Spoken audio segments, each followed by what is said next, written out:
Okay, Totaka TV is recording. I don't know if you want to start or we can wait for Bill, whichever you'd It's prefer. up to you. Want to wait another minute? Sorry. Try it. I saw one person waiting, but it's a different Bill. Okay. Gary, quick question before we get started. I don't know, when I was reading the attachments, it said page up to page, it was like 2 through 5, but I only had like 2. For the draft motion? Yeah, yes. That was probably 87-0.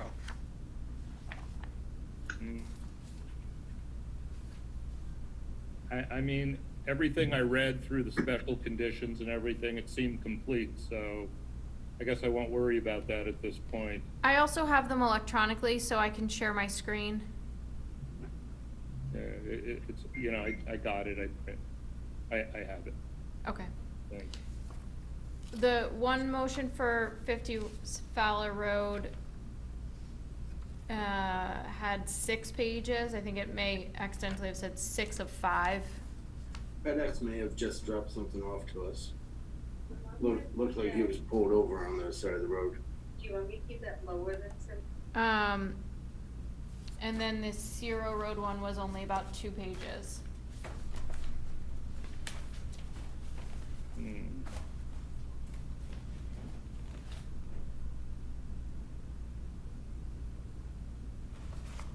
So again, I'll share those electronically. Okay. Share my screen.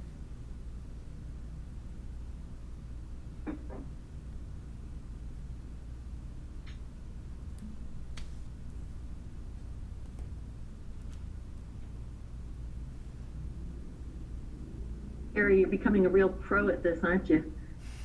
You're going to go into technology next. Oh, I don't know. I'm gonna go hide under a rock. Yeah, exactly. Yeah, it's good when it works, but then inevitably something happens. Yeah, no, I have at the end of special condition number 23, at the bottom of the page, it says page 2 of 5. And that's all I got. You only got that last page? How many special conditions were there? There was 24. We got 23. Okay. Well, I'll share my screen. There. Okay. So there was just one more.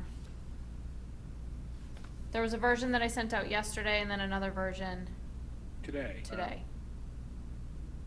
All right. Yeah, mine has 24. The one you sent out today says page 6 of, actually it says page 6 of 5. Right. As the last page. Let me check today's. I have been gone since 6 this morning.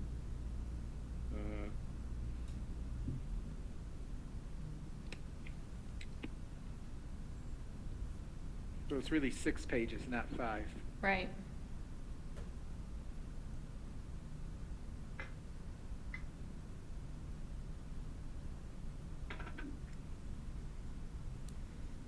Should we begin? Might as well start then. Okay. Okay, good evening. I'd like to call this regular meeting of the North Branford Conservation and Inland Wetlands and Water Courses Agency to order. This meeting is scheduled on Wednesday, August 26th, 2020. The time is approximately 6:35 p.m. First thing I'd like to do is a roll call of everyone seated here this evening. We have regular members Jerry Fishbeck, Ashley Joyner, and Frank Pagano. We have reporting secretary Michelle Pollack. We have Carrie Duquez, Wetlands Administrator and Town Planner. And I'm Steve Scavell. I'll be acting as chairman for this evening's meeting. Next item would be minutes from July 29th, 2020. Does anyone have any revisions or modifications? Motion to accept. I'll make a motion to accept the minutes of July 29th. Do we have a second? Hold on one sec. That's right. I did find one discrepancy here on page 4, about a third of the way down. we were talking about the 60-inch pipe going under the roadway. I believe the discussion that took place there was saying that the entire height of the roadway is going to be 2 to 3 feet higher than what it is now, and not that the 60-inch pipe would have would have caused it to be higher. It's going to be higher anyways, regardless of what size pipe they put in there. And the way it reads, it says that the pipe is a 60-inch pipe would have necessitated a 2 to 3 foot rise, and maybe Be reworded. it's just that yeah, I mean, the way it's written, it indicates that the pipe would raise the roadway, and the roadway, that's not the case. The roadway was going to be raised anyways in order to accommodate the width of the embankment. So. I would just want to modify it, Jerry. We can do it right now. It's fine. Yeah, it's just that the way it's written, it's a cause and effect, when in fact it's not. So, How about, something like the new trolley bed raises the level due to regulations, or?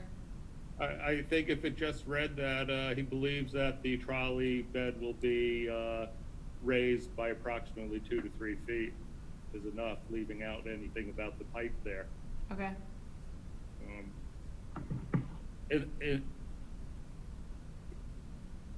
Are any, is Mike here? Mike's not attending with us this evening?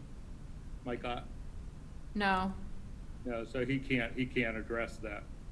No, you're correct. That's the way I recall it too. Yeah, I think that sounds right.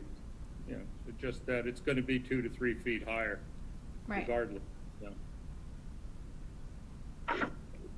That was the only thing I found. So I'll restate the motion that we accept the minutes of July 29th with the modifications Jerry made. All right, do we have a second? Second it. All right, all in favor? Aye. Aye, okay. Minutes are accepted. So now we're going to move on to item 4, old business. Item A, IWWA 2020-2, site plan for construction of an active adult community, including 97 detached single-family homes, 3 apartment buildings consisting of approximately 100 units, clubhouse, in-ground pool, tennis courts, associated roads, stormwater drainage, extension of sanitary sewer, public water, communications, electric, gas utilities. Proposed work will result in the filling of approximately 12,000 square feet of wetlands, 900 square foot of a water course, and alteration of approximately 9 acres of 100-foot wetland upland review area, and creation of more than half an acre of wetlands at 50 Fowler Road, owner applicant Munger Brook Associates LLC. Application originally submitted January 22nd, 2020. Public hearing opened and continued on February 26, 2020. No wetland meetings were held March to May. Public hearing was continued on June 24th, 2020. And the public hearing was closed July 29th, 2020. Discussion continued to August 26, 2020. Okay, so I'll dive in with the draft motion that was emailed to you today, this afternoon. A similar version was sent yesterday, but I think the version that was sent this afternoon is the best one to start with. This motion is based on the most current plans that were submitted to the agency, which is revised as of July 22nd, 2020. And you'll recall the main change that occurred in that design was the removal of Unit 13. So you'll notice that the motion's very lengthy, the first 2 pages. I've noted each of the sheets that was contained in the entire set, which is a total of 68 pages. As well as the documents that were revised over the course of the various public hearings that were held. These are also noted. The first is the stormwater management report. That was revised most recently as of August 1st and actually received yesterday.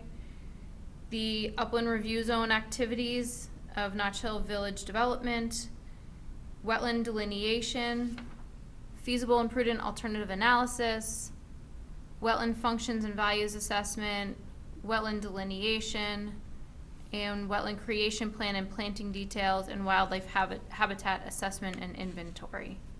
So those were the primary reports that were presented to the commission and reviewed and revised throughout the numerous public hearings that were held.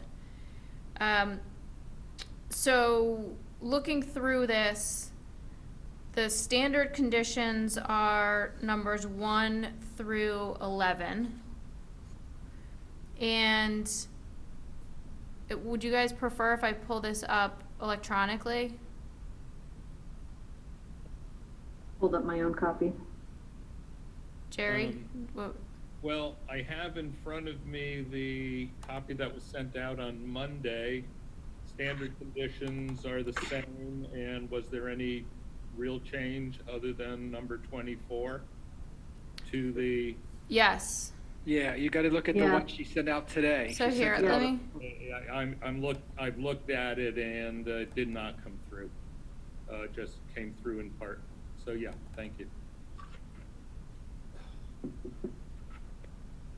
okay. Can you all see my screen? Yeah. Yeah, it seems like it's working. Okay, thank you. Never sure about that.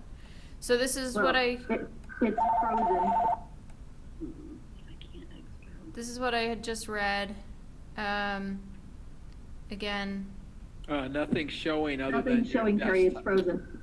Yeah, Yeah, I just see your screen. we just see your files. Hold on.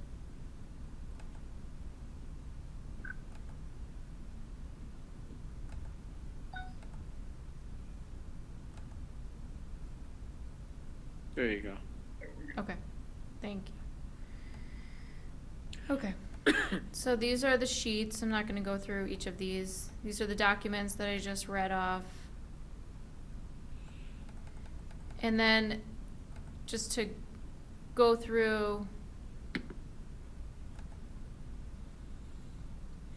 the standard conditions. So again, I'm just gonna review, again, regulated activities, number 1, that's standard. 2, standard, we need to be notified if there's a transfer of ownership. 3A, I've put in bold because the original version that I sent to you referenced the Farm River, which this is nowhere near. So it should actually say stabilize areas adjacent to the wetlands creation and restoration areas and Munger Brook and wetlands crossing. The bond must be in a form and surety acceptable to the town attorney. Again, this is standard language. Bond, conditions of approval must be met before the bond can be released. Sedimentation and erosion control measures shall be installed prior to issuance of the permit. Again, standard. Filing this permit with the town clerk. It's good for 5 years from the date of approval. Again, we have to be notified prior to any start of construction. We have to have permission to enter the property. No work can occur during significant rainfall, anti-tracking aprons, and prior to issuance of the permit, the permittee shall meet, and the contractor shall meet with the staff and town engineer. Number 11, the agency has determined that there are no feasible or prudent alternatives. So I don't know if we want to pause here and talk about this. This is kind of along the same lines of the version of the application, or sorry, the version of the plans that are referred to in this motion eliminate Unit 13. We did talk about some different alternatives, but this motion is based on the most recent plans, which eliminate 13. Do we need a motion first before we discuss, or can we discuss and then make a motion? True, you do need a motion and then discuss. So I guess I'll just continue on. So then, number 12, necessary state and federal permits must be received prior to the issuance of the wetland permit. Number 13, this has been modified slightly from the original, original draft. This is, it states, applicant shall strongly pursue a revision to the plan when seeking Army Corps of Engineer and Connecticut Deep approval of the pipe crossing, such that the diameter of the culvert to be installed under the old trolley bed shall be revised in order to provide an equivalent pipe diameter to what currently exists to match the current hydrological and environmental conditions in this area, which have existed for approximately 100 years or more or less. The applicant shall provide documentation and the findings of said application or applications to the agency. If warranted, the agency or town engineer may take subsequent action based upon the responses of the Army Corps and Connecticut Deep. That's highlighted just to focus on the agency having the opportunity to review, but then ultimately we would need the buy-in. I would recommend the buy-in from the town engineer since he would be looking at the calculations. Number 14 talks about requiring detailed engineered plans of the phasing for the sewer line crossing of the inland wetland and water course, which is Munger Brook, shall be submitted to the town engineer and wetlands enforcement officer prior to construction. Site walks of both areas with town officials, contract and project developer, engineer shall occur prior to the start of the construction. 15 is work for the sewer crossing of the water course and inland wetland shall occur only during low flow periods, specifically during the months of July 1st and September 30th. 16, the owner developer shall retain the services of an agency-approved environmental monitor to inspect and report on the erosion control measures on a regular basis, which is weekly minimum or as conditions warrant, and to provide the agency or its agent with weekly written reports of their findings on the on-site conditions and any activities related to the implementation of the erosion control plan until such time that vegetation has been satisfactorily established throughout the entire site to the satisfaction of the wetland enforcement officer. 17 speaks to the wetland area shall be constructed in compliance with the wetland creation plan and planting details, which is dated March 14th, 2020. Number 18, requirements for monitoring of the planted areas of the wetland creation area, including yearly reports submitted to the agency starting the first month after completion of planting. As it relates to the wetland compensation area only, this is the clarification from the first draft, as opposed to looking at the entire site.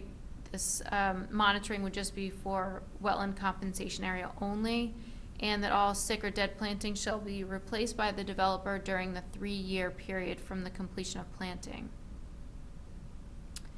Number 19, the owner developer shall purchase wetland markers, design and numbers approved and directed by the agency.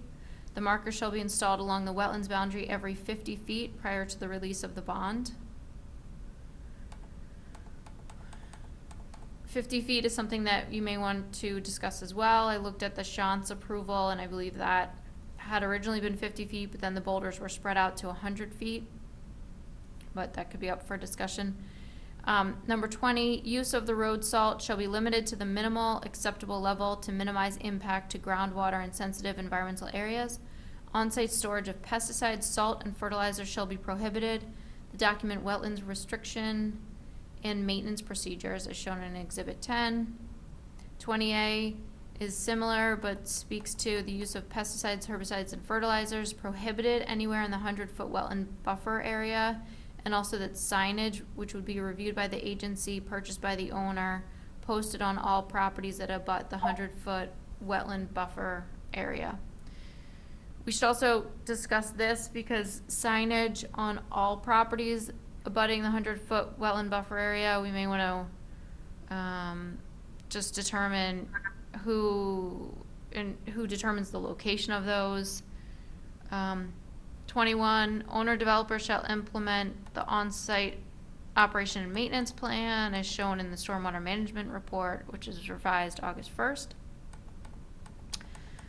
Number 22, kind of a standard condition, but no unregistered, abandoned, or landscaping vehicles, no fuels, diesel, or gasoline shall be stored within the wetlands or 100-foot wetland watercourse upland review areas.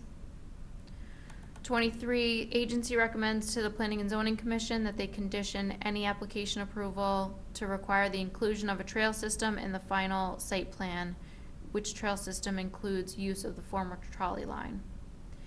And number 24, I left this blank for discussion. Blank units shall be eliminated, and that area shall be kept as natural open space and shall be included as deeded open space. I have to say it was hard to draft this motion, taking into consideration the potential for possible elimination of some units. Again, as I said at the beginning, it was based on the most recent plans, but I felt that this needed to go in there to have it be a discussion point at least. So that is everything, I believe.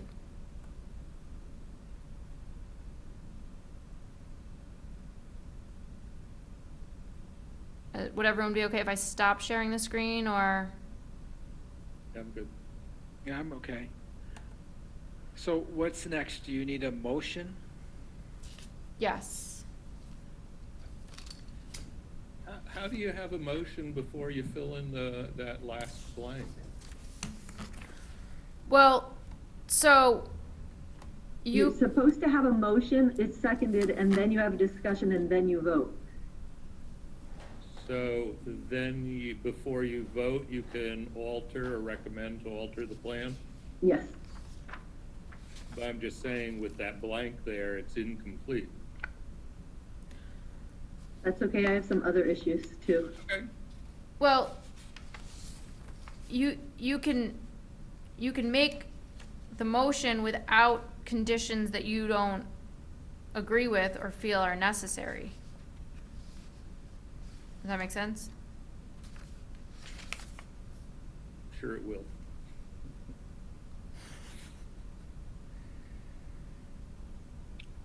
So do we have to read? I'm saying, I'm willing to make the motion, but do we have to read the whole thing? I guess that's my question. That'll take me a half hour. Is that contingent on you doing No, that? I think you can say, I think you can say, as discussed by the wetlands agent. Okay, so I make a motion to approve IWWA application 2020-2 site plan for construction of an active adult community including 108 detached family homes, 82 single buildings, and 13 duplexes, 3 apartment buildings consisting of approximately 100 units totaling 33 per building, clubhouse, in-ground pool, tennis courts, associated roads, stormwater drainage, extensions of sanitary sewers, public water, communications, electric and gas. The proposed work will result in the filling of approximately 7,840 square feet of wetlands with temporary impact to 3,320 square foot of wetlands and 900 square feet of watercourse associated with the construction of 2 sanitary sewer crossings and approximately 9 acres of 100-foot wetland upland review area and creation of approximately 30,770 square feet of wetlands at 50 Fowler Road. Owner applicant Munger Brook Associates LLC is contained in submitted application documents and shown on plans entitled Not Chill Village and Active Lifestyle Community, Not Chill Road, parentheses, Connecticut Route 22, and parentheses, North Branford, prepared by Summerhill Engineers and Land Surveyors, dated January 2020, containing all of the information on the draft document provided to us and discussed just prior to this motion. Okay, do we have a second? I'll second it. Okay, at this point, obviously, we're not gonna vote, so now we can have our discussion. Carrie, is there anything else we need to do? I assume we can, wait, No, I think that's I just have one procedural question.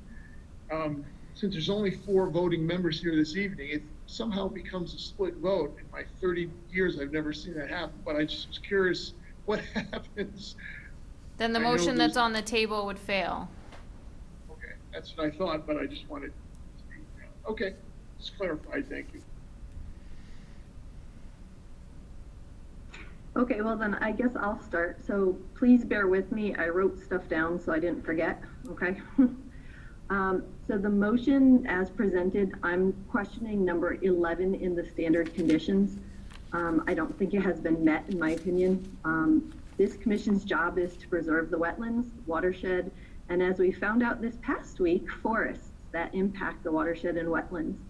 Jerry and I attended the Farm River Watershed Project meeting, and after listening to the presentations, I'm thinking our regulations may be getting even tougher for building, farming, runoff, et cetera, in a wetland, watershed, and forests that protect the water.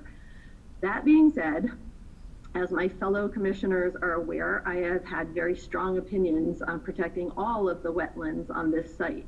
And although I applaud the proposed improvements to some wetlands on the site, I would not like the smaller wetland area filled in for the driveway and houses number 6, 7, and 8 near the Notch Hill entrance. Condition number 11 states that there are no feasible or prudent alternatives. I disagree. We were given a different road design that curved away from the wetland and eliminated the houses around the curve and a couple others. To me, this is the feasible alternative. Also, I would like to continue assertion that if this commission were looking at individuals applying to build within a 100-foot upland review, we would not be approving those builds. This project has 26 housing units with at least 50% of the house within the 100-foot upland review area, plus tennis court, parking lots, and the clubhouse's pool, all well within the 100-foot upland review area. And although not all of these buildings and paved areas are near rivers, as we just were reminded from the Farm River project, all wetlands and forests associated with it are important to protect and to keep watersheds and rivers clean. This project wants to fill in part of one wetland, disturb 4 other wetland areas for 2 roads and 1 sewer crossing, and disturb a river for a sanitary sewer crossing. All of that plus all of the houses that are within the 100-foot, in my opinion, is a huge amount of impact for this project. And I don't believe that number 11 of the standard condition has been met.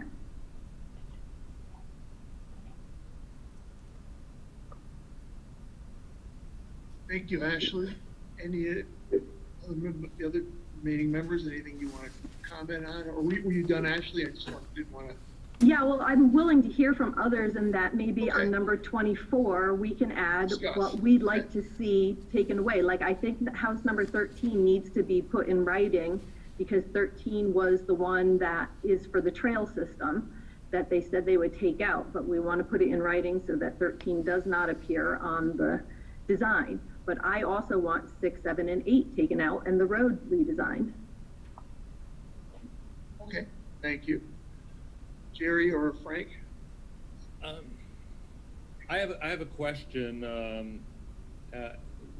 to Ashley with regards to, you said 4 major wetlands are impacted. What actually are they? One of them's the sewer crossing, is that correct? No, there's 2 sewer crossings. There's one within the wetland and there's one within the river. And then there's the 2 culverts, one that goes under the trolley line and one at the entrance of the park on the Fowler Road side. So there's 4 wetlands, because the one other one is by the Notch Hill that they're planning on filling in, and the river. So there's 4 wetland impacts plus the river. Well, I fully understand what you're saying, but when the, for instance, going underneath the river to the connection for the sanitary sewer, when that is complete, there should be no impact whatsoever, correct? As far as I know, sure. Yeah. Now, the other big culvert at the entrance on Fowler Road, that is already in there, as far as I know. And that is just going to be improved. I mean, I've been through that where they put the entrance off of Fowler Road. There used to be like something about the size of a walking trail going through there, and it went through about 10, 15 feet of muck and then entered the project, where the motorcycles used to always go with the, you know, the dirt bikes and stuff. And, you know, in my opinion, that impact, once the culvert is in and the road is completed, is really negligent as well. Now, the other ones, as far as the one underneath the trolley trail, which I think is Road A, there's been, for as long as I've been around, there's been that 18-inch pipe under there. Now, that pipe is probably, or has been, completely sufficient to handle the wetlands water flow underneath the trolley road. There's no question about that. But what I feel it becomes a problem with that culvert is the fact that by widening the road, raising the road, you're going out from the center, if I remember it correctly, you're going out from the center road 50 feet in each direction. So that pipe is going to have to go at least 60 feet in each direction, if not more. Now you got 110 or 120 foot pipe going under the road. I think it'll be completely black inside there. There'll be no line of sight or vision if you just replace it with another 18-inch pipe. That's why I was all for the 60-inch pipe or a 48-inch pipe or something a little bit more significant, because the length of it is being increased so much. But again, I don't think that the construction of that is going to have any more impact than than the road itself. So, I mean, these, in my opinion, I don't think you can do the project without improving the culvert under Road A. You can't do the project, you can't have an emergency entrance or exit off of Fowler Road without doing that one. And you can't hook up to sewers without going under the Munger Brook. So I'm not sure, even though they are temporary impacts, I don't think they're permanent impacts at all. Now, I don't have, I cannot argue with you about wanting to, as far as removing the houses on the boulevard entrance, or the house numbers, I don't remember which house numbers they are, but there were a few houses there, and swinging the road a little bit more to the south so that you don't impact that tail of wetlands. You know, that's your opinion, and I respect that. Whether I agree with it or not, I certainly respect it.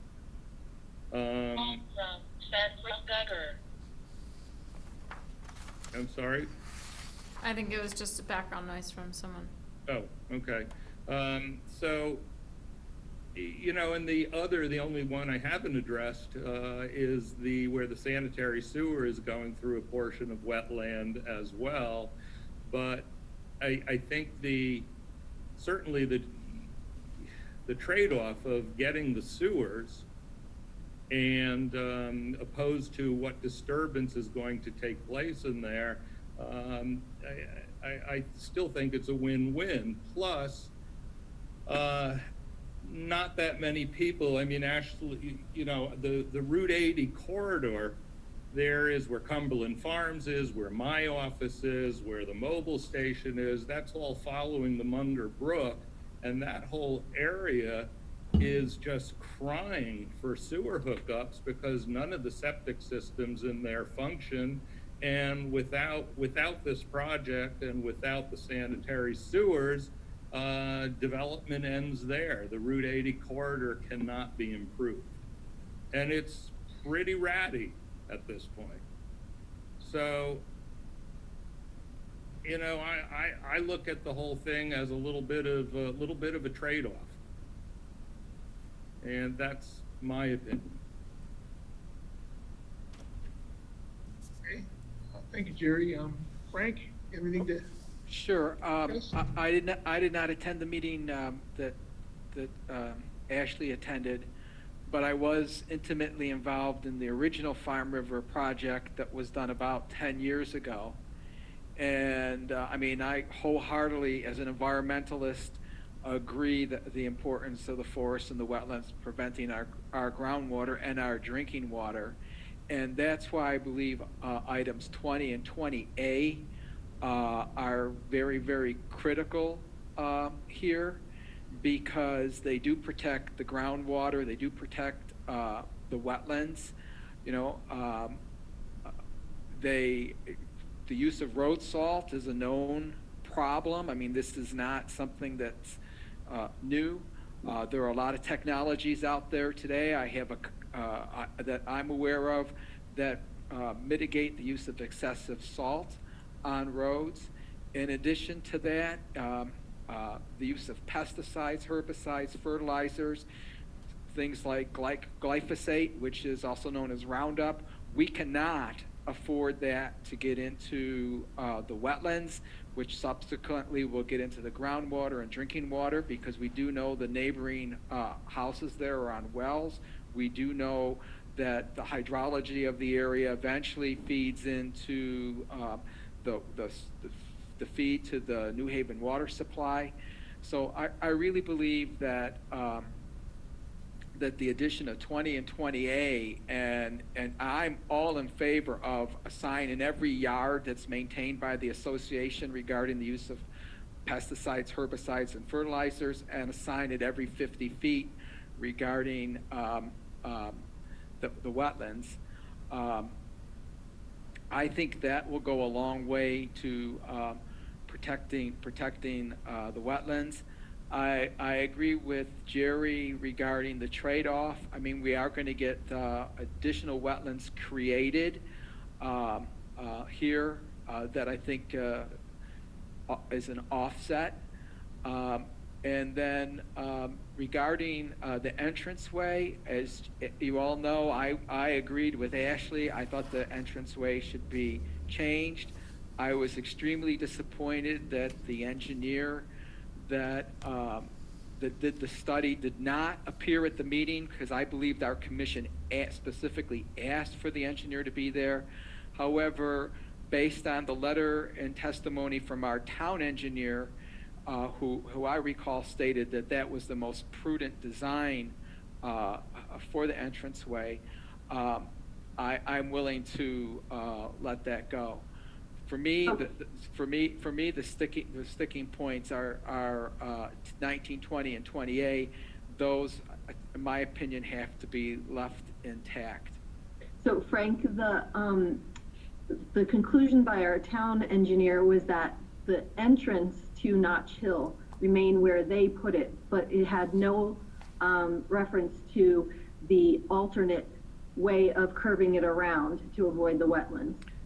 That was, I mean, I don't have the letter in front of me. That was not the way I interpret it, because I, as you, interpreted that they presented an alternative proposal, which they subsequently said they did not. But I understood that the town engineer was in agreement that the road needed to go in that direction to meet road norms or codes or whatever they are. If that's incorrect, I don't know. I mean, maybe Carrie will remember, but I don't know. From what I understood, it was just the entrance. The road can curve. It does not have to go straight. I do believe that was the issue. The actual cut into the road couldn't move, but right, you're absolutely. I think that's why I interpret the road could be moved if, you know, as long as you didn't move the actual cut into Route 22. My recollection. But wasn't there a discussion though that there was an issue from regarding that curve? I really could swear I thought there was. Yes, the line of sight of I mean, I understand the line, I understand that the road, the entranceway on Route 22, or whatever the number is, cannot be moved. But I also understood from the discussion, at least the way I interpreted, right or wrongly, that in order to maintain proper design of the roadway, it could not be curved. And I understood that our town engineer agreed with that. I don't know. That was my understanding as well. But I think the preference was not to curve it. I'm sure that, you know, regardless of what the norm might be, I'm sure it can be altered. But the preference was to go straight in and have a gentle curve to the left by the town engineer. Which is an agreement with the original design, right? Right. Yeah.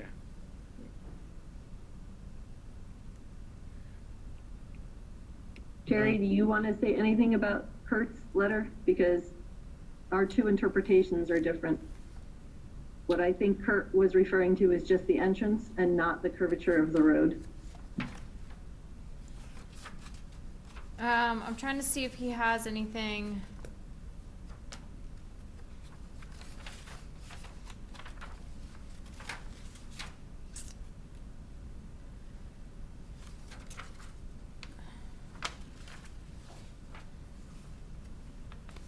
So he says here, I'll just read this. The proposed road network serving the planned facility will impact wetlands and buffer areas at various locations.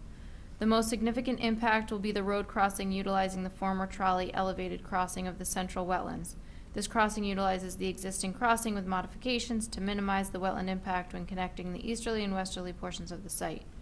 The other direct impact on wetlands associated with the roadway is located along the project site entrance from Notch Hill Road, Route 22, where a pocket of wetlands is to be filled because of the creation of the access road.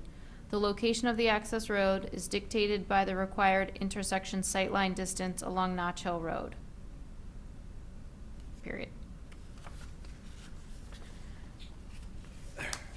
Sorry, can you repeat the last couple of sentences? The other direct impact on wetlands associated with the roadway is located along the project site entrance from Notch Hill Road, Route 22, where a pocket of wetlands is to be filled because of the creation of the access road. The location of the access road is dictated by the required intersection sightline distance along Notch Hill Road. Yeah, so, I mean, I'm interpreting that to mean that the location of the road as it is fixed because of the intersection with Notch Hill Road. And I'm interpreting it to say that the intersection, just the entrance, is fixed, not the entire roadway.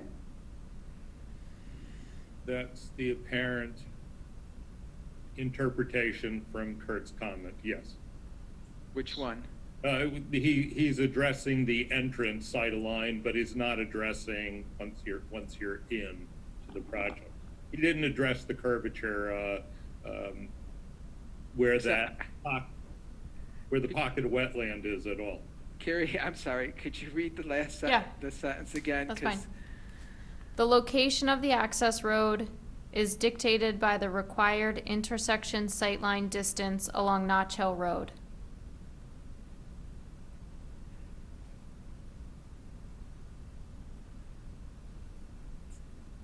Okay. I could see it then. I think you're right. Because they also, remember, at one of the meetings, they showed us an alternative. They Yes. showed us with the same entrance, and it curved around the wetlands. Thought I remember that also, so. Yeah. Mm-hmm. So then does that mean that when you get to item 24, then it would be units 13, well, what was it, 6, 7, 8, and 13 shall be eliminated? That's what I would like to have on there. And then don't we need to also add a condition then that the roadway would need to be curved? Yes, around the wetlands, and the Around wetlands the would not be wetlands. filled in that area. Right, So sorry. because I also don't agree with Mr. Lord's report, and I don't have the drawings in front of me, where he called the wetlands that was impacted there a pool. Yeah, But when you looked at the drawings, it was clearly not a pool. It was over 1,000 square foot wetland. yes. So in that regards, I agree with you. Then we should put in that the drawings need to be changed to the proposal of the curved and eliminate those units. When that wetland, it depends when you're looking at it. It is a pool, and but one of the unfortunate things that I noticed was that when we were doing the site walk, we, and I'm guilty more than anyone, tend to wander off in different directions to look at things, and we don't all hear what the people, in this case, what David Lord was saying about that piece of wetland. And there was discussion at a former meeting or 2 meetings ago between him and you, Frank, regarding he said it was a man-made piece of wetland, and you said you didn't recall that from the walk. But I was standing next to him when he said that, and he actually did say that that was kind of an excavated area behind that. There was a shed in front of it separating it from the house. So, you know, and that it was filled over the years with various debris and junk. And so he didn't feel that it was a very valuable piece of wetland. Now, that can be argued, but is there any way that we could consider, if we were to concede to forfeit that piece, to ask for even more restoration than 4 times somewhere else? Can I comment? I remember, first of all, according to the drawings, it wasn't a pool. The drawings was a very elongated wetlands, and that literally went by groundwater on the other side of the trolley track. That wetlands he's calling a pool. And the area that he was referring to that was contaminated with debris was not a very large area, right behind the shed, because I remember seeing that. So so this is where I had my conflict with Mr. Lord, and that to me, a pool is a very small area, not over 1,000 square foot, and not with continuous groundwater.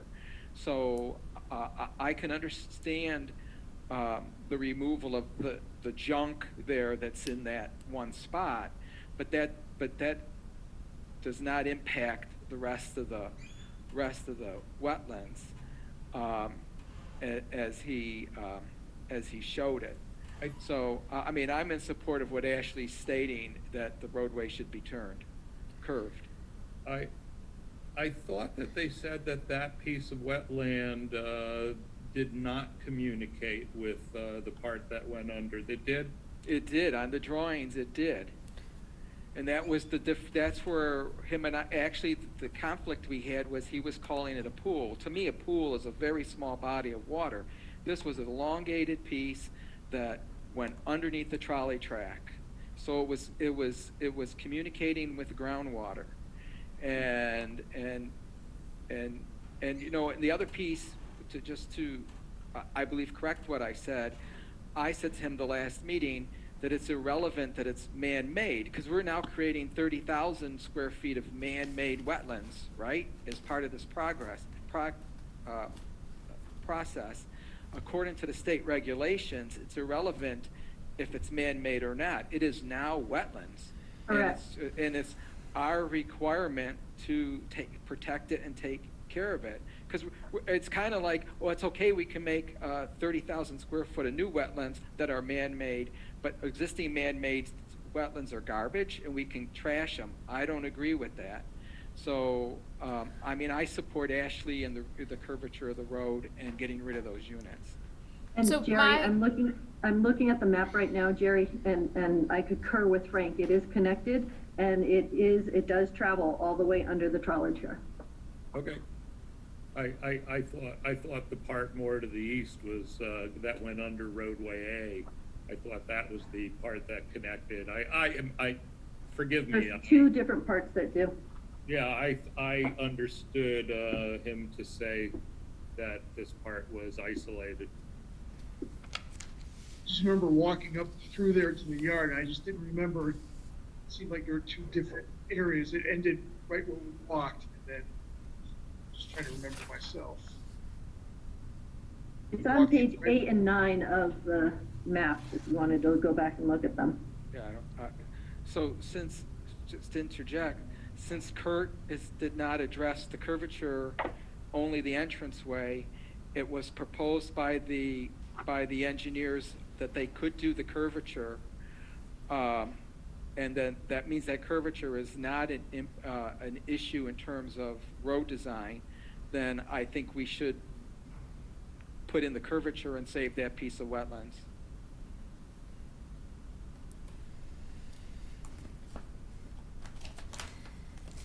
Sorry, Carrie, you wanted to say something? I'm just wondering, I'm gonna have to reference, so the motion here references plans that do not reflect what is being discussed. You're gonna have to find that one sheet that they submitted. Well, and I think it was part of the feasible and prudent alternatives, and it was not an engineered drawing. But since it was presented, it was a proposal. Yep.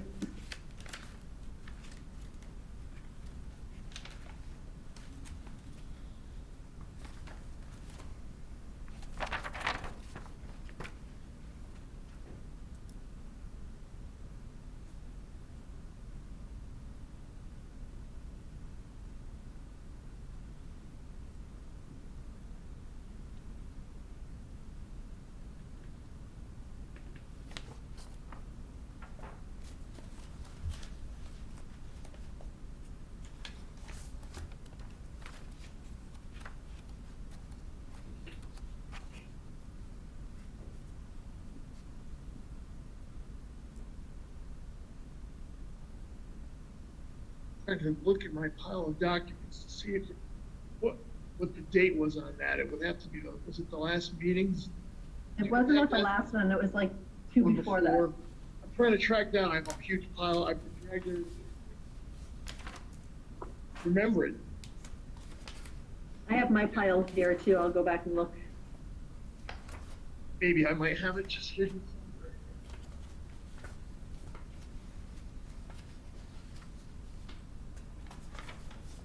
It's kind of too bad that Kurt isn't here right now, because he could have addressed, if there were any issues with the curvature. Well, the he challenge was even is asked also about it. is that the public hearing is closed, and so we can't really take in we cannot take any new information in at this point. And besides that, Jerry, I don't know if he was asked about the curve or just the entrance. I thought it was part of a discussion at some point, but So there is also, in the feasible and prudent alternative analysis, there's discussion, this is dated July 16th, it talks about sound engineering standards were utilized to set the proposed perpendicular access point onto Notch Hill Road. Sightline distances from alternative locations to the south or the north reduce sight distances. Roadway design as far as placement and curvature meet town standards. Additional curving to the roadway design, including an S-curve, would not meet town standards. there you go. Who's that from, Carrie? That's from Soil Resources, that's from David Lord. Yeah, but he's not the expert there. Okay. It would be Kurt or the engineer that did the siting. That's Yeah, the why. sight line. That's why I remember specifically asking that engineer show up. Yep. Because I remember when they offered this alternate drawing, We talked about it briefly, and I asked if it could be done, and he said yes.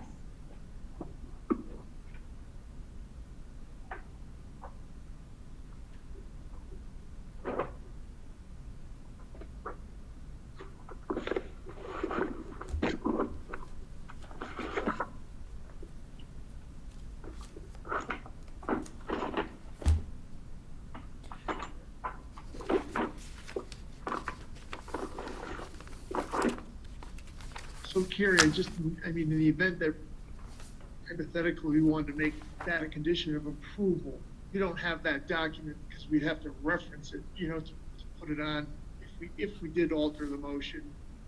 Yeah. I don't have it. I remember seeing it. I remember we discussed it, but I don't have an actual physical document of it. So I didn't know if you might have had one as a I don't exhibit. have it electronically as an exhibit. Just the don't remember, minutes but from June 20, the June meeting, when was it? June 24th, mentions the curve and the required safety set by the state of okay.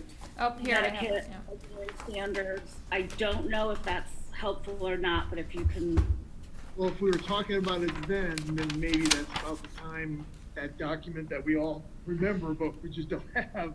Maybe So- Carrie possibly has it. I think I have it here. There was red markings.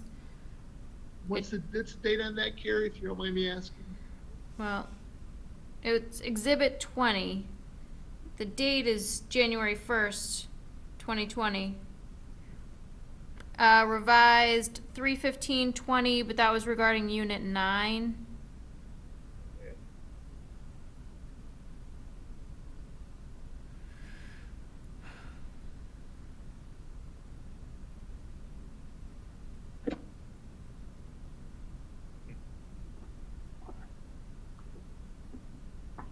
So,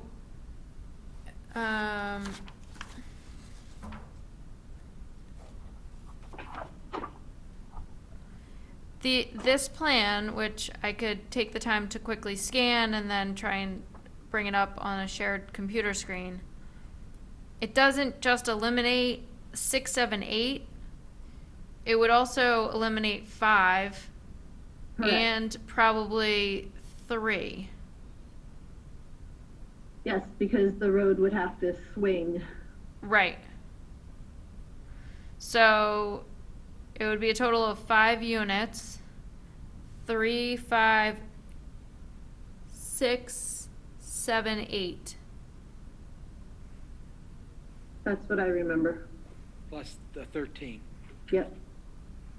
So now he shows on here 3 units drawn in red, which it's not clear if that's a new location of those units, but those would all be closer to the wetlands. And I now I'm kind of recalling this. I think that's what they were saying, is that they would be proposing those 3 units, which would all be closer to the wetlands. And I would still say eliminate all 3 of them. Right, so it would be down to, like I said, yeah, elimination of 5 units. 8, 7, 6, 5. I think what you're referring to with the red highlights and everything was in an email dated June 23rd. If you want to search your email, you should be able to pull it up. Thank you, Michelle.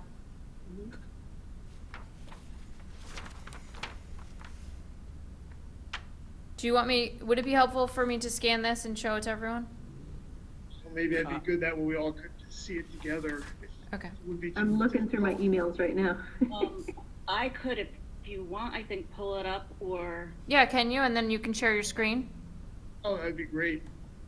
Just it'd be better to see it, refresh our memory. Go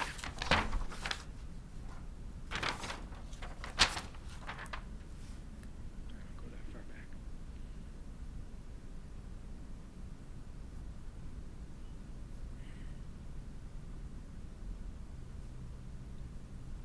Come on, Michelle, you got this.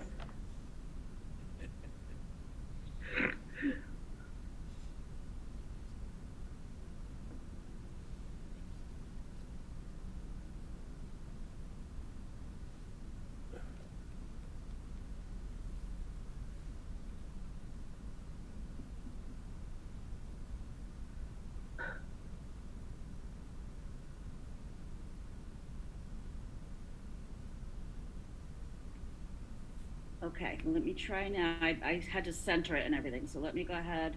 The only thing is, I think you need to make me, Right, you have to be the owner. the host or co-host. Yeah. Does it say Unless, that Carrie, you, do you want me to just, why don't I forward you this email? well, I can't, try and share. Okay. Yeah.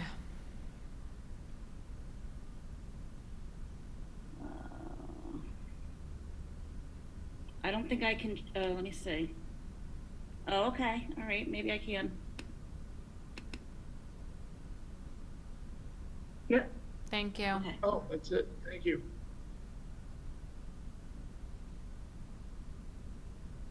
I can make it. Do you want me to make it larger or focus in more?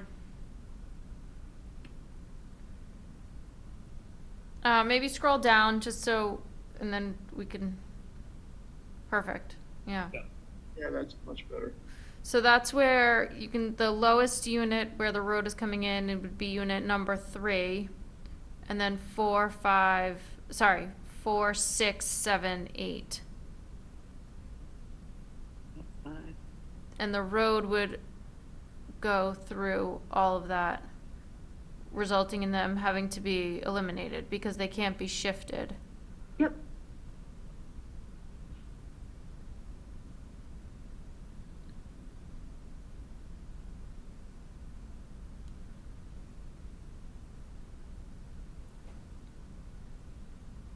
So can we refer to that drawing and, in our motion?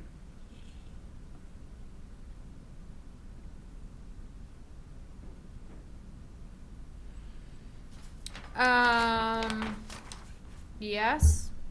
I Does aesthetics play any role in this, as far as what this is gonna look like as an entrance to the developer, yes. to us? No. No.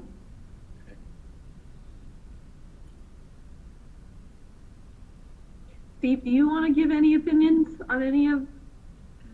Well, basically, just, I don't want to, not to belittle, as I respect all your points, but I do, the thing I wanted to say was, well, two things. First, I do want to say again, thank you for the developer for moving lot 13 to allow for the trail. That was something I, along with Jerry, was very concerned about. But I also am adamant, Frank really hit on what I was going to say, but 19, 20, and 28 are very important because, a lot of these are in the buffer that, even though there is, city sewer and city water, so I know we don't maybe scrutinize it quite as heavily as we would if there was a septic and a well, but still, with the intense development on this site, 19, 20, and 28 have to be included and enforced. I just feel, regardless of what else we discuss. So that was very important to me. So the only other thing is I just, where we are now, I wanted to discuss, the prudent, feasible alternative that is before us now. So, I mean, that's just something, that's where we are. But those other 2 points are the ones I wanted to make.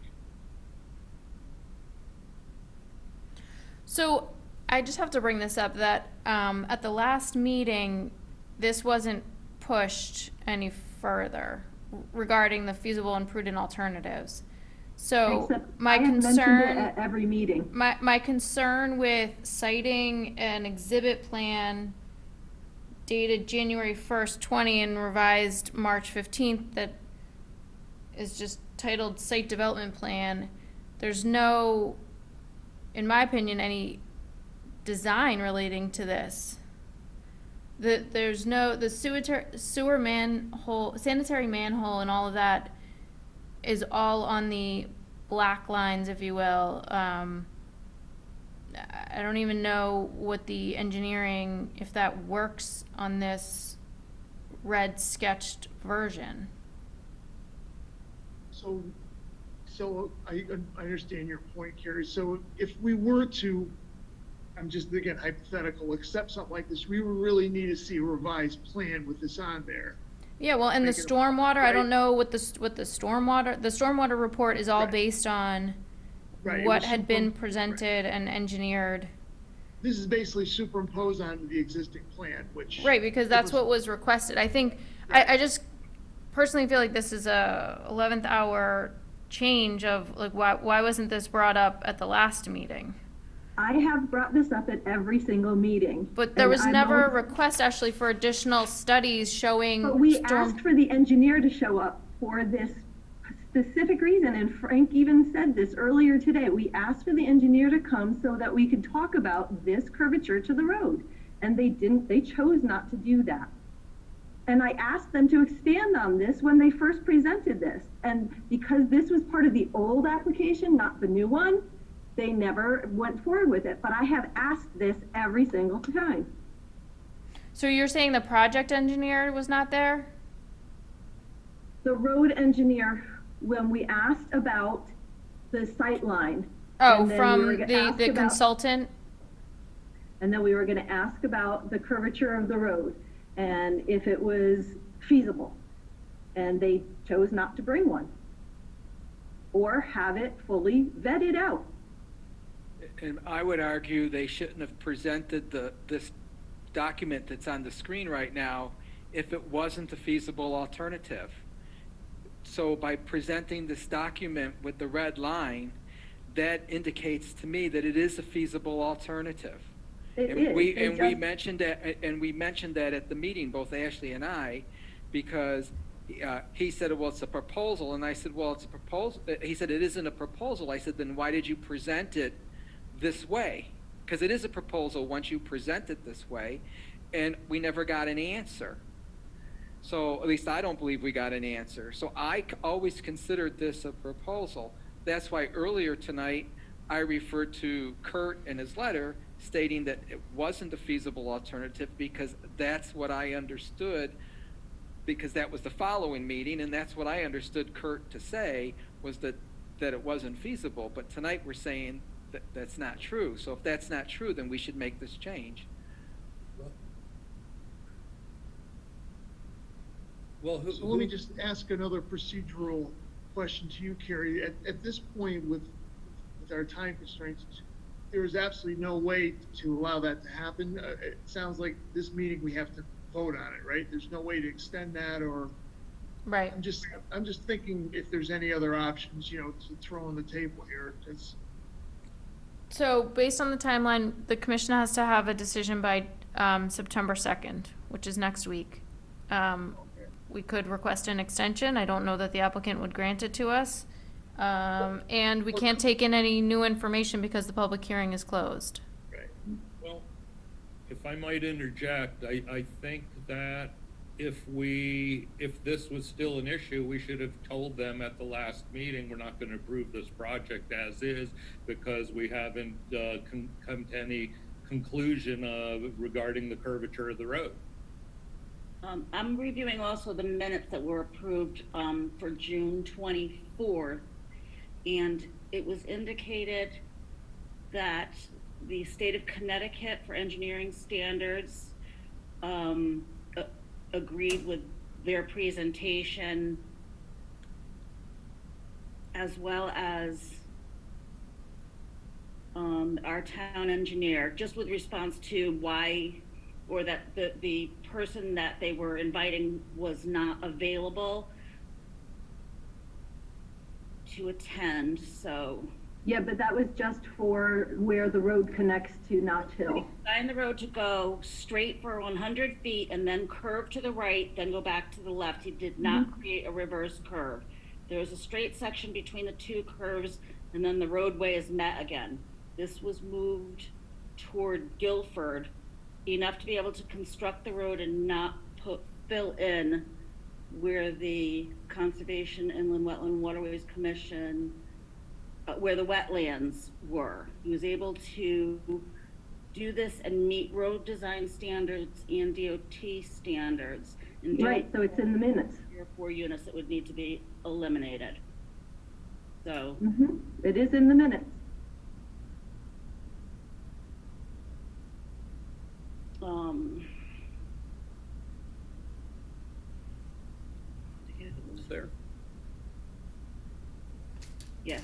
road was laid out, it was to meet the road designing standard to minimize wetlands impact and provide the owner and applicant the opportunity to construct the units desired. He feels that this move from an engineering standpoint created a solution that met the 3 intended goals.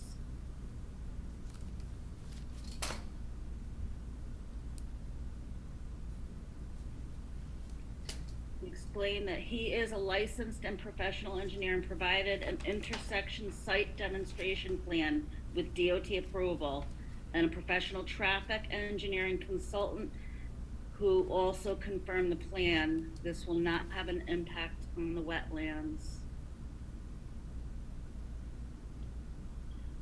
Member Bragano and Joyner indicated that they find it acceptable to make these moves, which would create a loss of 4 total units.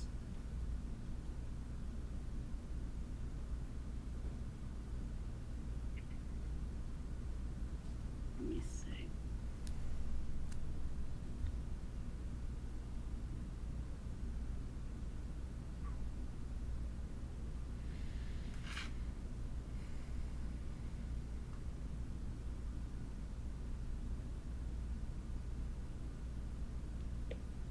I think that might be all that.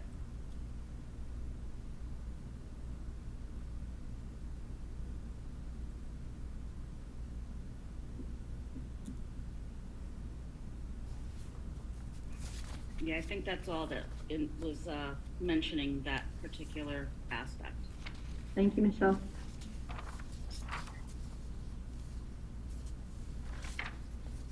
Okay, so is there any discussion regarding what you would like for number 24 to say, or adding another condition?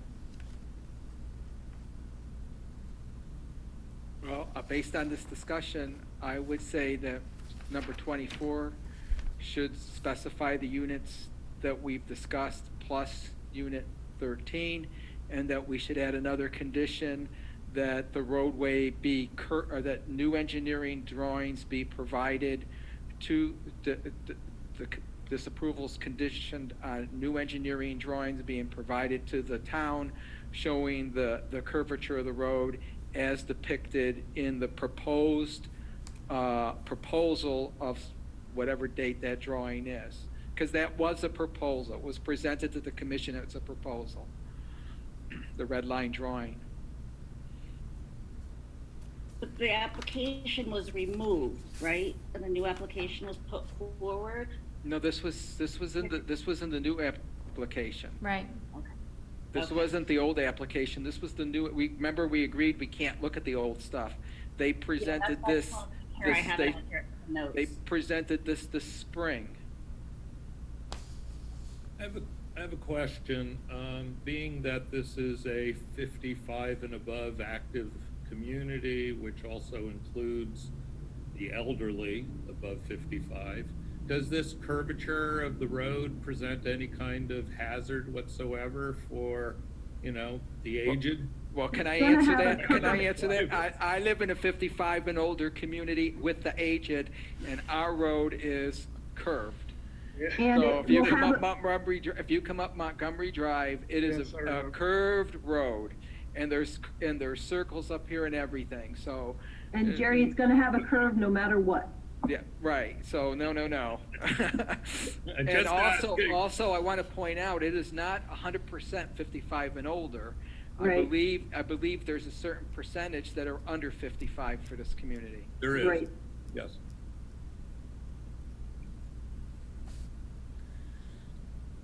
And how are you defining old?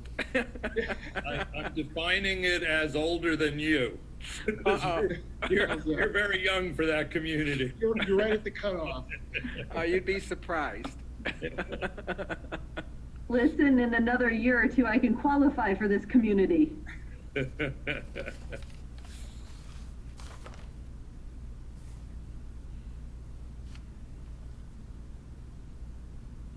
right. What do we do? We're just waiting. Yeah, I don't know if it's relevant. Also, I was continuing to read the minutes. It says that member Fishbach was satisfied and does not have a problem with the houses off of Notch Hill Road, houses 6, 7, 8, and 5. Member Bragano is more concerned with the roadway, houses 6, 7, 8, and 5. Chairman Scavo sees both points of view. He leans over. Of course he does. It is okay with 5, 6, Try to be a 7. moderate. He would like to see the future growth of the trolley, which may impact House 13. And Member Joyner would like to eliminate houses 6, 7, 8 with the redesign of the driveway. In the redesign, this would eliminate house 5, 9, and 30 for a total of 6 houses. Can you go down a little bit more, because it also refers to the attorney, where the Attorney Porto is appreciative of everybody's time, and he believes the applicant may be able to do one or the other. So that right there shows the applicant is agreeable to making these changes. But without house 13 then for the trolley? Just up there, there's a, heck, oh, Eric, never mind, 3, because I was saying we keep talking about 5, 6, 7, and 8, and Ashley, you mentioned house number 3, but I don't see that. It looks like we didn't mention that here. What's that? When you're saying the revision, you mentioned, you know, we in here we do address 5, 6, 7, and 8. We all were talking about it, but lot number 3, which you mentioned before, I without the map in front of me, oh wait a minute, actually I have an old one, maybe I can see it. No, I'm trying to figure out where that is. Oh, my. 3 would be the second house on the right as you come in. This is 3 right here. Right. Okay. Oh, you got it right there. Yeah. Yeah. Okay. Clarify that, because I didn't see it in the discussion of the minutes that Michelle just provided with us. I don't know what it was. I believe they said they could turn that first one, and then it would just be the 4. Okay. And you mean for the 5, 6, 7, 8, right? The ones that Yeah. we all are focused 5, on. 6, 7, 8. I just I want to make sure believe we're they all. said they could change 3 to make it fit. Okay. All right. I do remember mentioning that now that you mentioned that. So just want to make sure we're all looking at the same thing.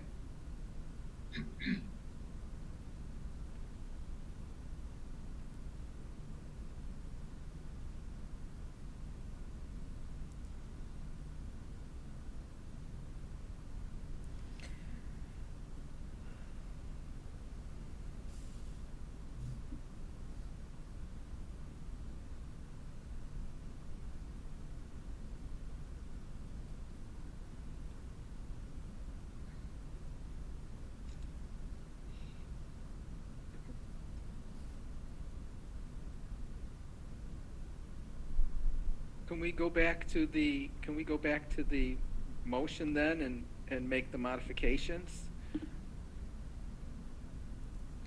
So, one thing I'm looking at is that I think if you want to go this route, then the motion should state something along what you were saying, Frank, of new engineering drawings for Road A's entrance off of Notch Hill Road, eliminating filling of wetlands, shall be provided. Because Right. it's Prior to construction. It's needs not to be- really, I mean, it is the elimination of the units is one thing, but it seems like you're really focused more on the filling of the wetlands as a result of the roadway construction. Correct. Correct. We want to avoid the wetlands being filled. So it's, the units as a Units- result of moving the road are ultimately, have to be, the engineer has to figure that out, but it, it does look like you said, 8, definitely 8, 7, and 6. 5, it depends on the road alignment and the adjustment of the house. And then, aren't you gonna have sewers going through there anyways? Through that tag of wetland? No, they have it in the No. roadway. They're in the roadway? Mm-hmm. In the current design, it's in the roadway. Now, I think that they would probably design it the same way. Well, we can state that in the motion, that they have, Yeah. the sewers have to be within the roadway. Mm-hmm.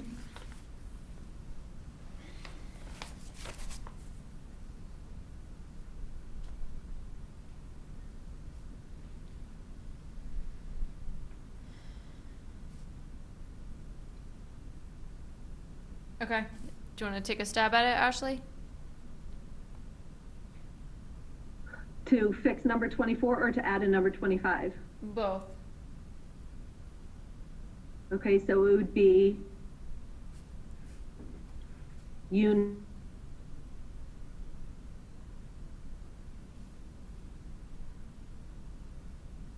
open space, well, it You can't be. froze. Yeah, you froze.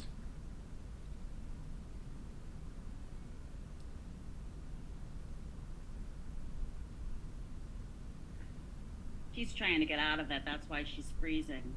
Yeah.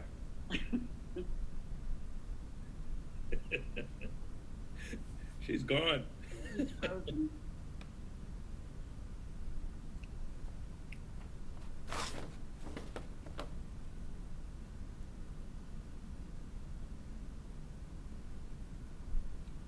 Can you hear me? Yep, you're back.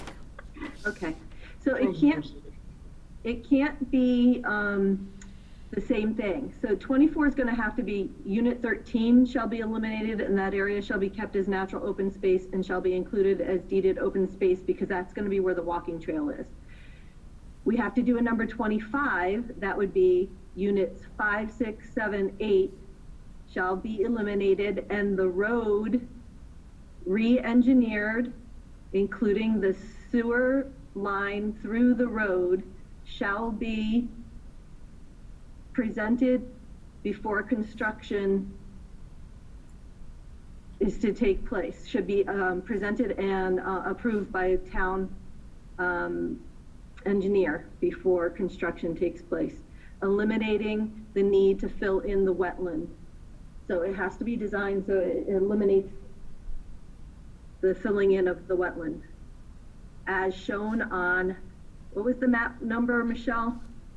It was 1701, So, well, it was exhibit 20. exhibit 20, okay. As shown in exhibit 20. Should we also state that it was a feasible and prudent alternative? Do we need to say that? Just 'cause Sure. that's why we're doing this. I just thought Sure. it makes sense to mention it if anyone looks at it, right? Yes. I think, yeah, yeah. It was presented by the applicant. That's how Yep. why we accepted it, you know,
So these changes need to be presented and approved by town engineer. Mm-hmm. Prior to construction beginning. So the septic or the sewer line has to run through the roadway, and so it does not fill the wetland area. Okay, so let me just read it to you to make sure I captured. Units 3, 5, 6, 7, and 8. Nope, just 5, 6, 7, 8. So not unit 3. No. Okay, great. Units 5, 6, 7, and 8 be re-engineered to avoid the filling in of the wetland. No, Michelle, Yep. we're eliminating units 5, 6, 7, and 8. We're not re-engineering them. The road will be re-engineered, but we are eliminating 5, 6, 7, and 8. 6, 7, and 8 especially cannot be in at all because it would have wetlands on both sides. Okay, so units 5, 6, 7, and 8 be eliminated and the road be re-engineered to avoid the filling in of the wetland, and that the sewer line be in the roadway,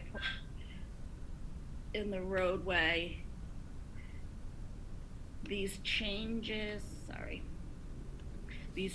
need to be presented and approved by the town engineer prior to beginning construction. You need to reference, Proposed sorry. As a feasible alternative by the applicant as shown on Exhibit 20. 20. Do you want to put the date that that exhibit was presented? I'm not sure when it was, because I would have to, Well, I have the date, so it's dated January 1st, 2020, revised March 15th. but the exhibits are also outlined, right? Above it? No? What do you mean outline? Like listed? Yes. Yes. Okay, so, Well, they're not, I didn't list all the, no, it's not listed. No, it's not. It's not one of the sheets. all right, so let me scroll back down, okay. Units 5, 6, 7 may be eliminated. These changes need to be presented to and approved by town engineer prior to beginning construction. This is shown on exhibit 20. Okay, when was it? What were the date?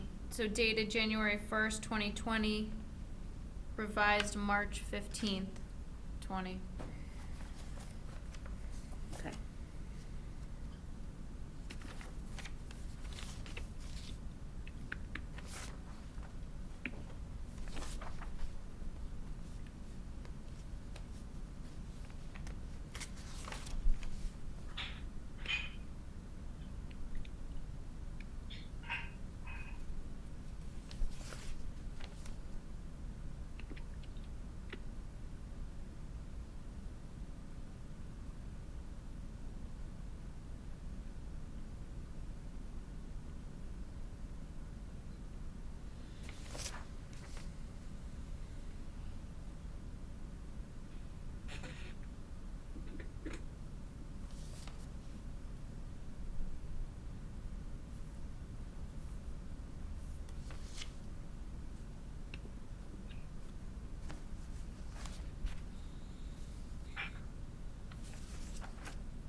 So is there anything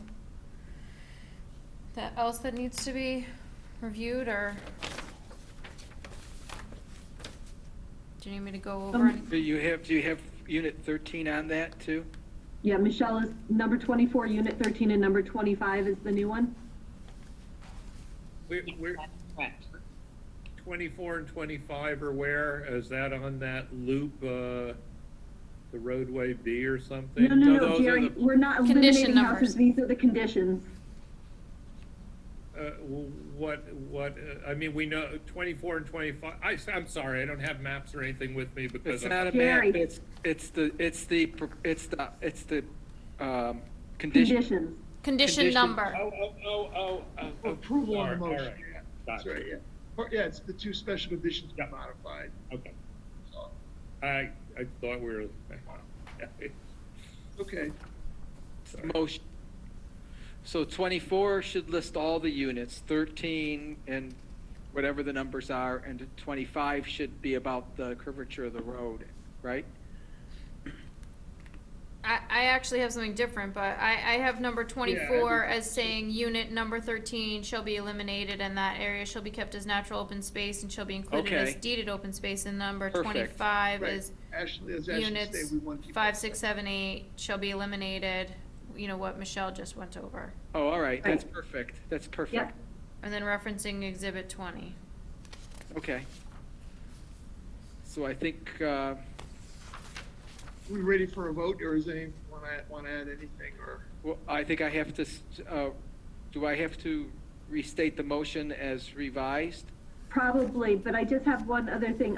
I just want, same as Frank and Steve has emphasized, I want to make sure that those boundary markers are every 50 feet apart and not change to 100 feet like at the other place. That's This yeah. is a much bigger wetland area, and it's much more agree. important not to pollute the area. Deviate from that. No, I agree, because of the intensity of development.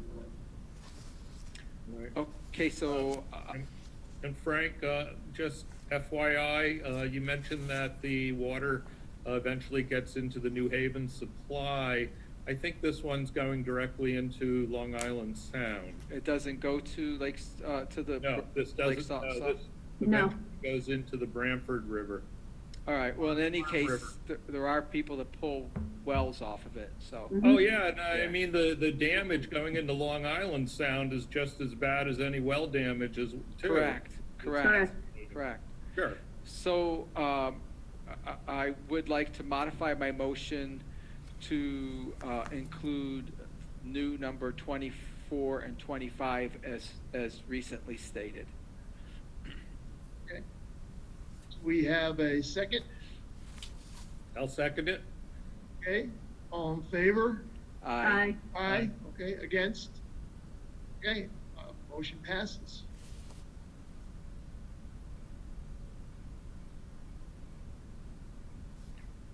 Well, he jumped off quickly.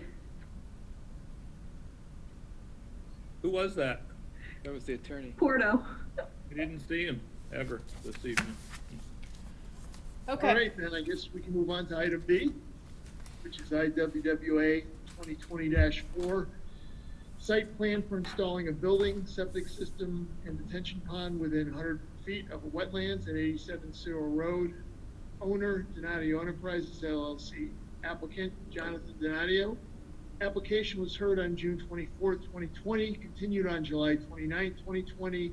Site walk on August 12th, 2020. Good evening. Can you hear me? Yes. Just So, identify yourself for the record, just out Todd- loud, if you could, please. Yep, I was about to do that. I just remembered. Todd Anderson from Anderson Associates, the engineers and surveyors of the site. After our site walk, we have revised our plans, which Carrie can bring up. Now, we have revised both sets of our plans. We have the original, what we're calling option A, which is the front building, which was closest to the wetlands, about 25 feet, the closest point to the wetland. And then we have our option B, which we flipped the building and had the entrance closest to the wetlands. So we have revised our plans pursuant to the site walk. Both plans are identical except for the building A placement in the front. We have revised the septic system pursuant to comments from East Shore District Health. We actually were able to, we only shortened the system by about 2 feet, but we have gone from an 18-inch deep septic system to a 12-inch deep septic system. So we are actually filling less up against the wetlands for the septic system, both septic systems. And the trench drain that we showed in our option B, or revised plan showing the flopped building, the trench drain for water quality up against the wetlands that was on our revised plan. We have implemented that in our option A plan as well. So that is identical with both plans. So between the two plans, the only difference is the building placement and the entrance placement. So it's up to you guys to decide whether you would like to have the entrance near the wetlands or the building near the wetlands. One thing I can say about option A with the building up against the wetlands is that the building foundation wall will act as a retaining wall up against the wetlands about 25 feet away. There are no entrances on that side of the building. There will be no vehicles, no people, no walkways, no anything. It'll be the side of the building. That foundation of the building acts as a wall to protect the wetlands. So Todd, can you see this? I'm sharing the correct Yes. version? Yep. Okay. So just Yeah. to point that out to everyone, here's the proposed driveway. Is that also the current location that we saw on the site walk, or is it further down? The markers that were set on the site walk were based on option B, with the building being flopped. So if can you guys see that? Am I? Yeah. Correct. Okay. That's the one he's talking about. So let's look at that. I just wanna. Yeah, there you go. That's the building placement that we staked out for the site walk. And the driveway and entrance are towards the wetlands from that building that was staked out on site. We did not stake out option A because I didn't think that building placement was going to be an option. And when we now- walked on the site, just to orient everyone, did we walk up in this area today? Is the driveway in this general area? Yes, Right. yes. Okay. That, right, about 3 feet away from the proposed building is that existing chain link fence. And that's that lease area that we talked about. Yes. So yes, we walked up that existing entrance goes right up through where that building is proposed on option B. So can I ask a question regarding option A? When we were on the site walk, and I'm for option A, we talked about the construction technique, so that the construction technique of that back wall would not impact the wetlands, and that's a technique that they're using in the 50 Fowler Road project that we just got done discussing. I want to make sure that construction technique is used for this wall. Yes, correct me if I'm wrong, but I think they're proposing to construct a retaining wall near the wetlands. This will be a building wall. So basically, in constructing a building foundation wall, you are disturbing about maybe 2 feet away from the building to excavate down, to put in the footings and put in the frost protected footings, and then building a foundation above that. So the disturbance from the building will only be 2, maybe 3 feet or so. And then we will be excavating a little bit to put in that trench drain for water quality, for that drainage for the roof leaders and for the trench drain that is proposed on the west side of the building, which that will only be an excavation about 1 foot deep.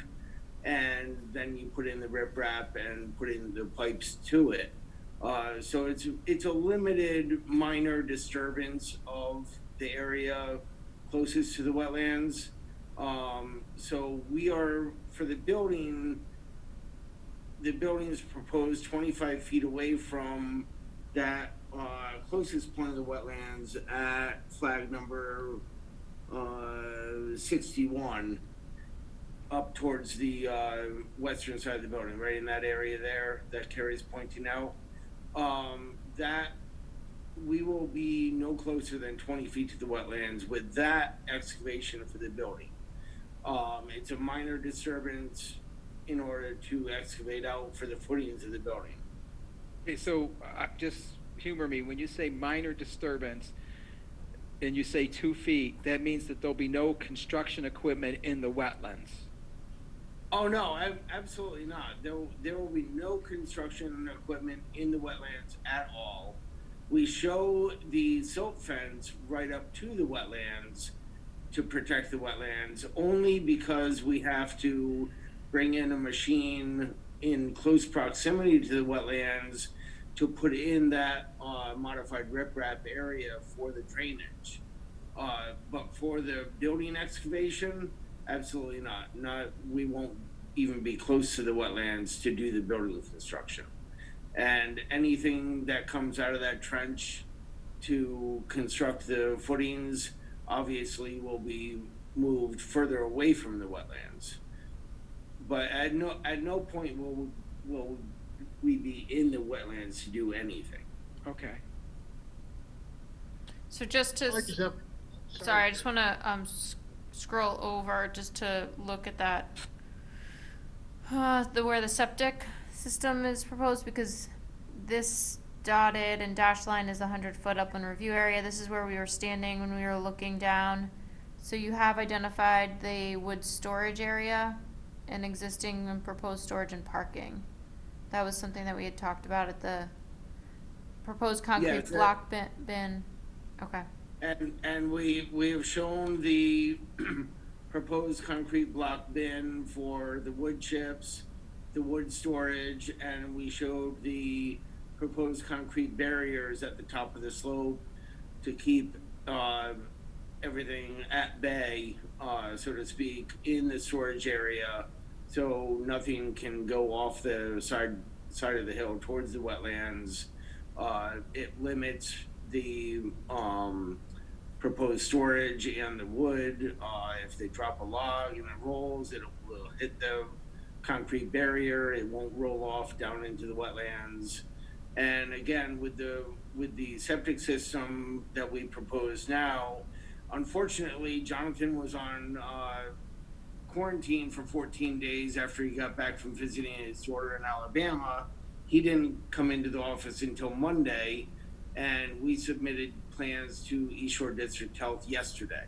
So obviously we don't have the comments back from Alex on our latest septic design, but we have decreased the grading by 1/2 foot for the septic system, which brought that back in a little bit towards the site. We left the silt fence where it was proposed that you saw on the sidewalk, just in case Alex comes back with any negative reviews, makes us do anything different. The site disturbance areas are the same as were staked for the sidewalk. We did not touch that silt fence, but I feel we're probably going to be about 5 feet further away from the wetlands with our disturbance with the latest plan.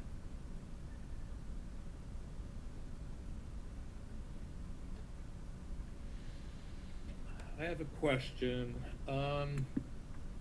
On this revised plan where you flip the building, the driveway apron is coming in.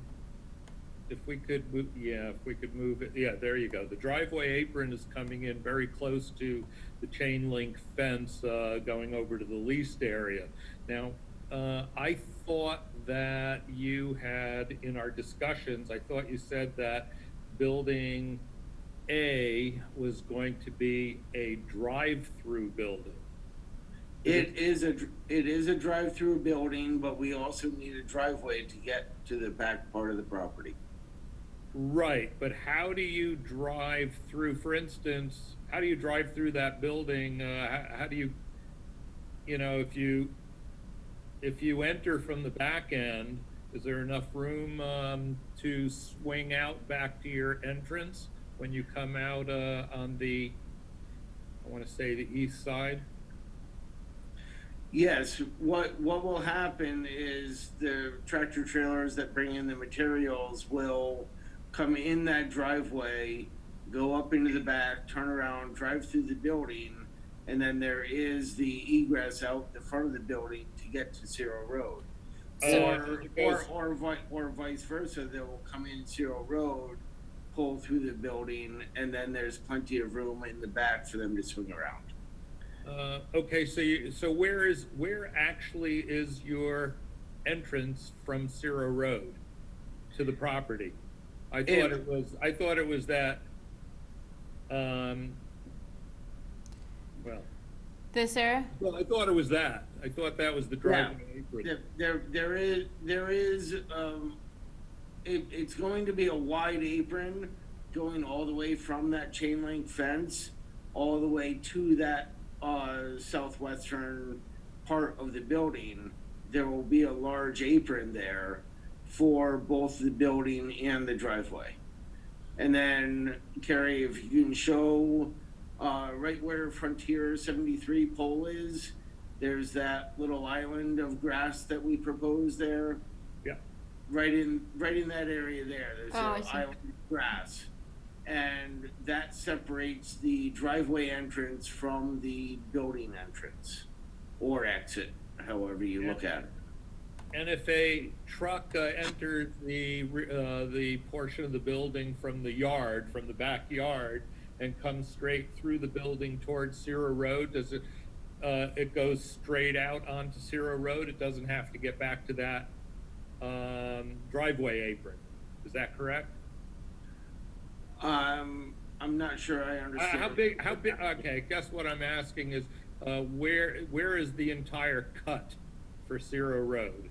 Is that it, Carrie, the one you just? Yeah, Carrie's outlining it perfectly right So now. Thank you, Carrie. that whole thing is a cut? That whole thing is the driveway apron, yes. Okay. And with either plan, that would be about the width of the cut. And other than what you showed as the grass area, other than that, how is the rest of that, the rest of the ground treated? There is another island further to the northwest of Building A. There's a grass island there. Right now, pretty much the entire site is impervious. We are proposing pervious surfaces over to the left of where Carrie just highlighted. There's another island where the pump chamber is. Yeah. That will be a grass island. There is the detention pond to the west of Building A, which doesn't exist right now. Right now, the entire site is almost impervious. There's no storage of stormwater. Right, We intend to make this site 1,000 times better than it is now. All right. The side hills will be grass rather than it being compacted dirt that it is now. And we have the detention pond, and then we have the septic area, which will be a grass area as a buffer to the wetlands. Off of the level area from the storage and parking area, right about where Carrie is highlighting right now, we have that grass swale there that handles all the water coming from that storage and parking area. All that water gets directed into that detention pond. It gets cleaned, filtered, stored, and then it hits the wetlands. So we are doing a major improvement on the stormwater treatment above what is happening right now. All right. The impermeability of the site right now, I mean, the site is dirt mainly, but it's impervious because of the compaction. It is extremely compacted, and as I stated on the site walk, we had back in 2007, we had an approved plan through Wetlands, and then our final plan with multiple revisions, got approved through planning and zoning in 2010, we had proposed septic systems in that upper area. They, after their approvals, they denuded the site, moved soil around, took out the top hill, compacted the heck out of it, Yep. and made those septic areas unusable. So that whole site, even though it is dirt, it is impervious from compaction and removal of soil down to hard pan layers. Right. Yeah, that's what I thought. Yeah. Yeah, okay.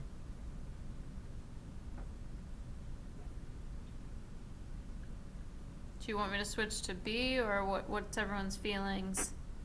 Just to do some kind of. I'm in favor of Plan A, the one we just discussed. I think that's a more prudent plan, especially it keeps the roadway, as we saw it, far away from the wetlands. It keeps it by the major roadway by the chain link fence. So and also when we did the site walk, that proposed office space, I thought that didn't make when we looked at the site walk, I recall that caused more disturbance than not. So I'm all for proposal A. I prefer A as well. Me too. I mean, this was Frank's idea to begin with during the site walk, and I thought it was brilliant. Oh, thank you. I support A also. I just have one quick question. I just a little concerned about, the massive amount of wood there. I know it's going to continue, but it's imperative that any future wood storage stays inside. It looks like you said that's a concrete barrier, like those blocks with the 2 dots on them. Is that what runs the whole area? Is that what's going to define? I just don't want to see a bunch of logs dumped, into the wetlands down the embankment. Is that what that does? Is that a physical barrier? I'm just trying to.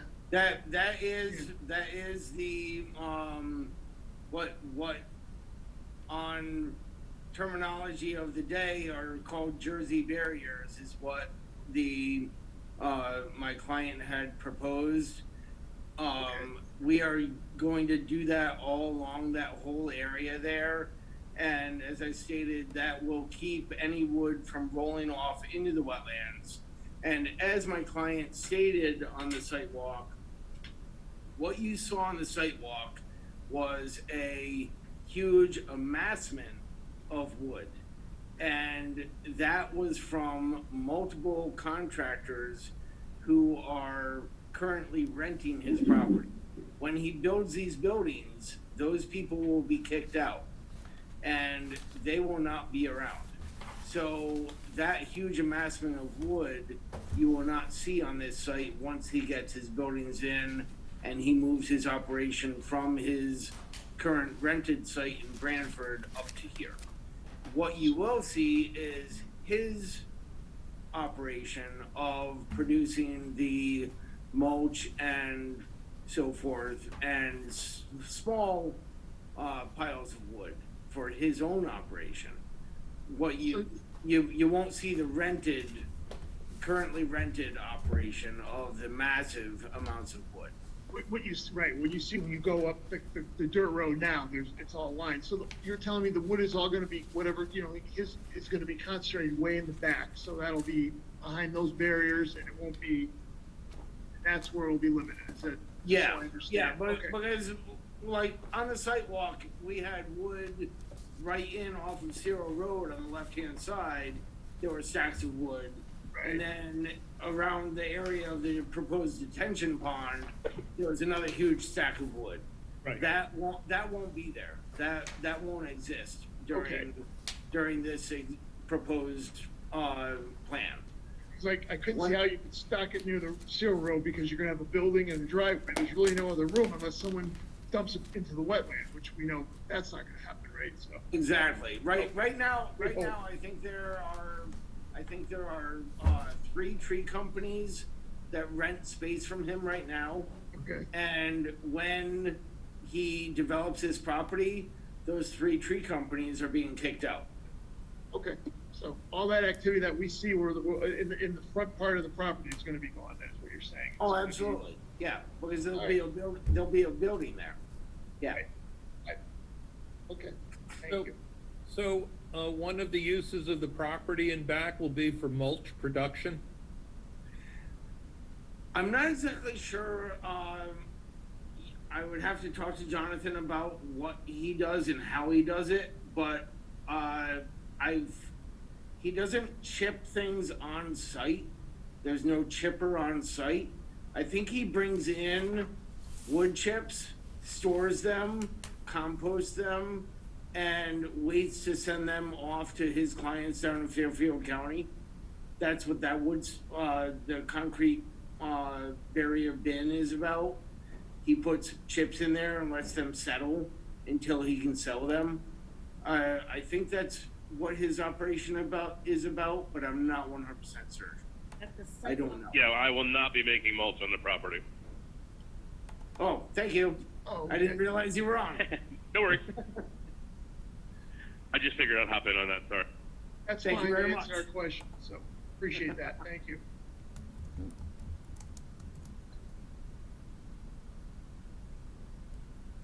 So is there anything else, that you want to share with us, Carrie? I know we're still waiting from the East Shore then, so we would have to have that final letter, of course, or can we make it a condition of approval, or we have to make Yeah, a motion to postpone the vote on this?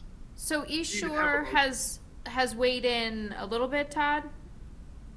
Oh, okay, I didn't realize. Or no, I'm asking the question. I talked to Alex yesterday when I dropped off the plans, and he did state that either our original proposal or this revised would be it. And again, I stated the limit of disturbance and our silt fence location is based on our original plan of the 18-inch deep system. Right. All he wanted was us to state that the buildings were storage. So his main concern was if these were not storage buildings, and he based his original thoughts off of square footage of building area and potential employees.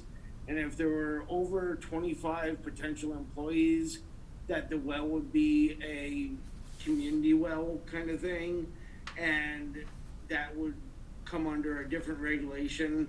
So by us stating that they're storage buildings, he's fine with that. In changing the septic calculations, we were able to reduce the septic capacity and make it, rather than 18-inch deep system, a 12-inch deep system, about 2 feet shorter, which I'm pretty confident he will approve. But even if he goes back to the old plan, the limit of disturbance is still the same as our old plan. So And Carrie- either way, if you approve this plan as stated, we will not disturb any more area than what is shown on this plan. And Carrie, we had talked about putting that as a condition, something about those buildings and the number of employees if it was to change hands and be sold. Right. I need some clarification on something. You said the septic system was originally designed to be 18 inches deep, and now with the revisions, it's 12 inches, and my understanding was that's because it moved closer to the slope than before, so there was less disturbance. Am I correct in saying that? No, the septic system location has not changed. It hasn't changed at all. It hasn't changed one bit. It's just the depth. So why is the depth changed? Because the required square footage of leaching area has changed. Based on the buildings being storage, we did the calculations originally based on square footage of building per the public health code, being that they would be kind of an office use. So that was a certain gallon per day figure. And now that Alex is, we're doing it as storage buildings, Alex said, no, use the lower figure for storage buildings. And we were able to lessen the gallons per day per square foot of the building. So we were able to decrease the size of the septics. But rather than decreasing the length of the septics based on MLSS, the minimum leaching system spread per public health code, we just decreased the height of the septic. And Jerry, that's why I just mentioned to Carrie again about it stays with the land, because if it's not done right the first time, then. Yeah, I mean, I have a commercial building on my property, and it's stipulated that I cannot have more than 7 employees in that building. It's right in there. And I think it's necessary to do something like that with this piece as well. I'm not an engineer, so I don't quite understand when you're saying the depth of the septic system, is this like concrete galleys? No, it's actually a geomatrix system. It's a proprietary system. It's not actually a product that you put in the ground, kind of like a galley system. It's a matrix of stone and sand that you put in with forms that you rent from Geomatrix. And our original design was for an 18-inch deep GST system. This one is a 12-inch deep GST system. And quite honestly, if we were to base this system design on number of employees, even on our revised design, we'd be able to have about 23, 24 employees. In the public health code, there are stipulations of gallons per day per employee, and then also gallons per day per square foot of building. And we designed this based on employees of the office of building A, 3 employees, and then the square footage of storage buildings of building A and building B. If you run those numbers backwards for number of employees, it equates out to about 23 employees. Okay, I got it. How far below the surface of the ground does this system begin? Hold on one second and I'll answer that question. The bottom of the system is I want to know the top. about a foot into the ground, in the middle. Okay, so there's enough ground on top for vegetation to be supported, correct? Well, we're proposing to fill about 1.5 feet on the downhill side of the system. Okay. There will be about a foot of fill above the septic system.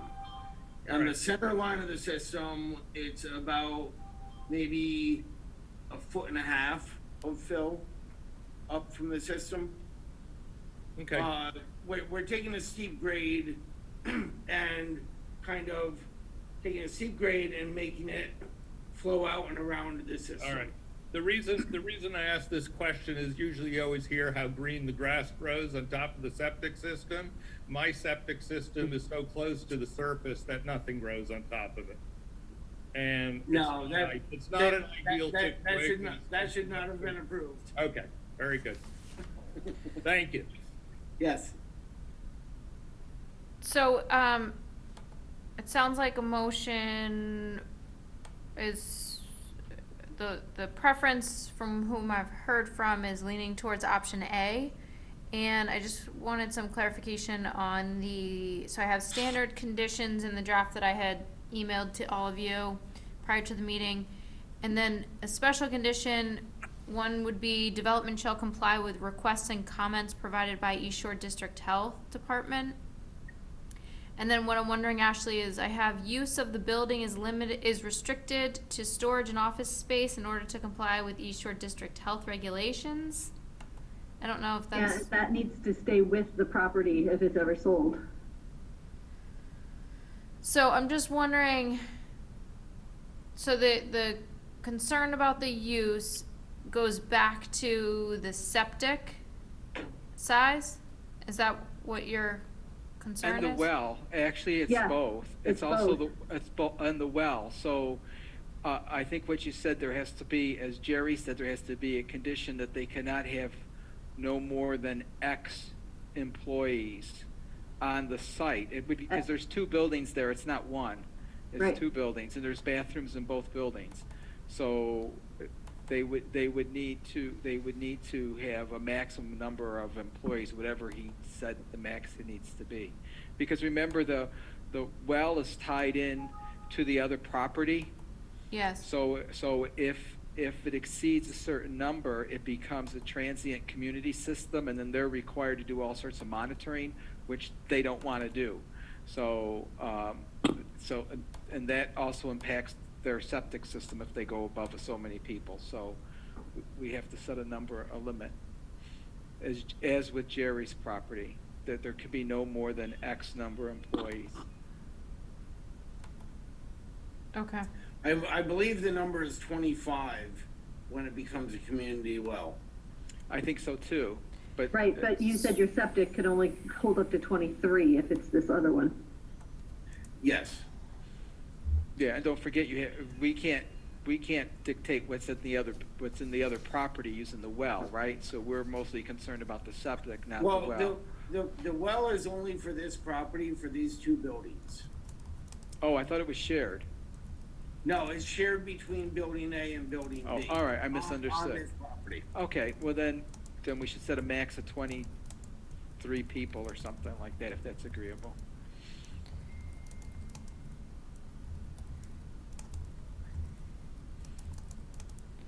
Of the both buildings?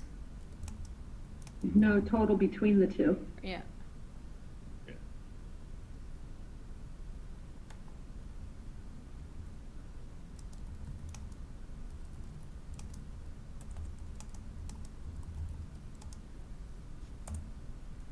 So what I'm suggesting, because I feel like this is a little bit more of planning and zoning, I have special condition 13, development shall comply with the requests and comments provided by East Shore District Health Department. And number 14, it is recommended that the Planning and Zoning Commission limit the maximum occupancy of the two buildings to 23 people. Right. How did we come up with 23 again? Is that the maximum amount that this system will support? The septic, yes, That's the maximum amount. yes. I don't think we should be pushing the limit. Yeah, I just checked the calculations again, and I came up with 23.2 employees. So 23. And if you did the first system before you revised it, the 18-inch deep system, how many would that support? I think we're somewhere in the neighborhood of 30 to 32 employees. I would have to check my old plan to be sure, but I think we were well over the 25 limit that Alex stated, which is why we revised the septic the way we did and called those buildings storage and did our calculations the way we did. Is there Because we were well over 25, and he said, well, that's a community well. Is there a huge difference, cost difference in making the deeper system opposed to the newly proposed one? Well, the way Geomatrix charges, because they are not selling you a product, they're selling you a patent. Basically, the system is nothing more than stone and a manufactured C33 stand, and you rent the forms from them. And when you go to them to rent the forms, you present the plans and you say, this is this effective leaching area that I want to put in. they add a number to it. At last glance, they charge $3.20 per square foot of effective leaching area to rent the forms. So I would, again, I'd have to check my old plans to know the difference, but I would imagine the savings between the old system and this system is somewhere in the neighborhood of $1,000 to $3,000. I really don't know without looking at the numbers. Well, personally, I'd like to see the bigger system for the fewer people. Less likely to push the limits and less likely to see failure. Quite honestly, the system that we have proposed, even the latest design, is probably about 3 to 4 times larger than what the actual use will be. Because But that could change. Excuse me? The use could change down the road. New owners or something. I mean, my system was designed for 7 employees, and I never had more than 5, and it failed. What kind of system did you have? It's an old-fashioned type system with pump and everything, but it was engineered, and that's why I think we should have a bigger buffer here, especially since the system is down that embankment right up practically against the wetlands. And for $1,000 to $3,000, it doesn't seem like a steep price. It might be more than that. I would have to run the numbers. I don't know. What I do know is that the systems, as of late, with the 5 foot of the select fill around the system, you have a larger buffer of select fill around the system. There's more storage area, especially with the GST systems that are a matrix of stone and sand. They're a much better system than the typical like S-Box or Mantis system. We really like these systems a lot because there's no barrier, there's no plastic in them, there's no filter fabric in them, there's no cardboard in them. They're a straight matrix of sand and stone into the select fill, and they work a lot better. They're a lot better system. The systems that we're designing these days are so much better than they were even 5 years ago. And the old Ruckafin systems from 20 years ago that were the latest craze that everybody has, they were junk, and it turns out. It doesn't change my feeling that I would either like to see a larger system for 23 people or fewer people for the system that you're proposing. So instead of 23, maybe 18. But I would just like to see more buffer because I've just seen too many systems, engineered systems, fail. And again, you're very close to the wetland.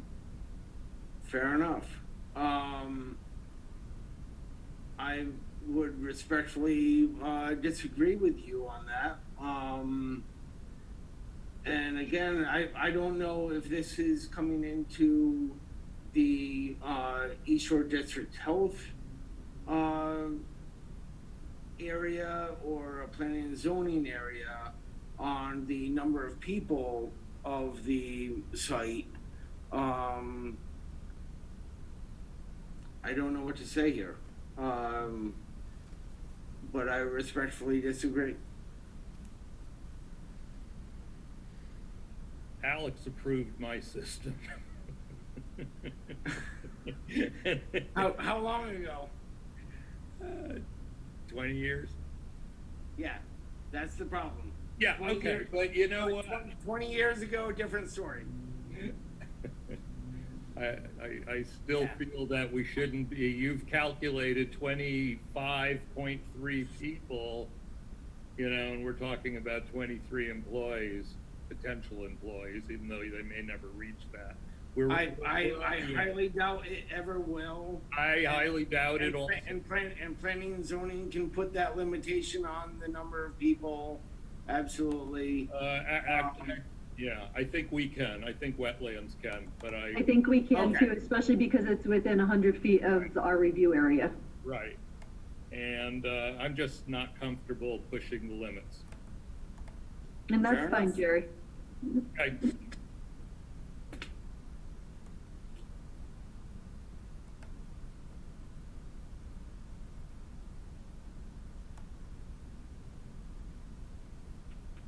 What limit of, just throw it out there, how many employees on average would you think would be there? I mean, would you accept a, limit of 15, 16, 18? I mean, Right now, what he is proposing is somewhere in the neighborhood of 8 or 9.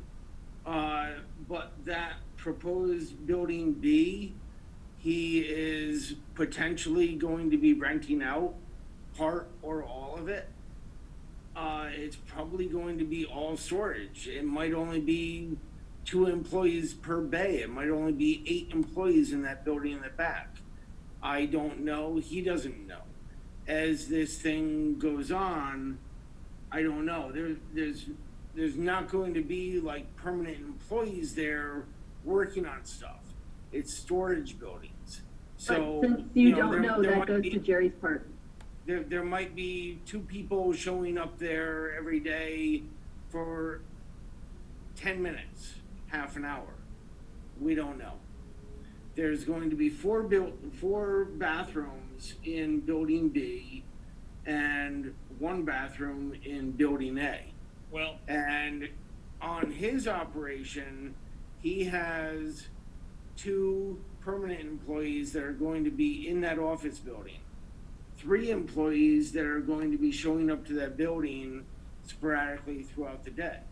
So that building A is going to have maybe a total of 5, 6 employees every day. The back building, maybe 8. So we are grossly over-designed for what he anticipates in his current stance. What the future holds, we don't know, which is why the buildings and the septics are designed for the square footage of the buildings, which is probably 2.5 times what the current use is going to be. well, again, I think that that the entire agency is going above and beyond to work with you on this project and allow a building to be within 25 feet of the wetlands under special circumstances, only because that triangular piece behind the chain link fence is leased to somebody else. We could easily say that's not our problem, but we're Yep. working with Absolutely. you, you know? Absolutely. And, if you're Yeah. saying that you don't expect more than 8 or 9 employees, and if we were to say, okay, we'll give you double that, let's cap it off at 16 to 18. I think that's more than fair too. I'm not going to vote to approve this. Maybe everyone else will, but I'm not going to vote to approve this with a written cap of 23 employees on it for a system that is designed to handle 25.3. It's too close. 23.5. I'm sorry? 23.5. Oh, 23.5. So we're a half a person below. I'm not comfortable with that. So if we were to cap it off, let's say at 16 or 18, I can go along with that. Jonathan, are you still on the call? Yes, sir. What, can you please weigh in on what they're proposing for the stipulation on this project for employees? Because I don't want to speak on your behalf. You're I the have, project- yeah. No, listen, I have 3 full-time employees that would be there, and that's about it. If the commission's more comfortable with the bigger system for, an estimate of $1,000 or $2,000 possibly, if you guys want to go with the bigger system and put the cap at 25, which was, I thought we said the bigger system would accommodate 35, but 25 is the number for the water or the well. If that's what it takes, I would agree to that. Whatever everyone's comfortable with at this point. I've had the property for over a year, and I would like to just stop paying rent since I'm paying a mortgage. So, believe me, I understand everyone's concerns, and if it's just easier to put the bigger system in, which is already approved by East Shore, and then restrict the number down to keep it under the community water system or whatever the wording was for the well, then I'm okay with that, as long as the commission is as well. Thank you. Thank you.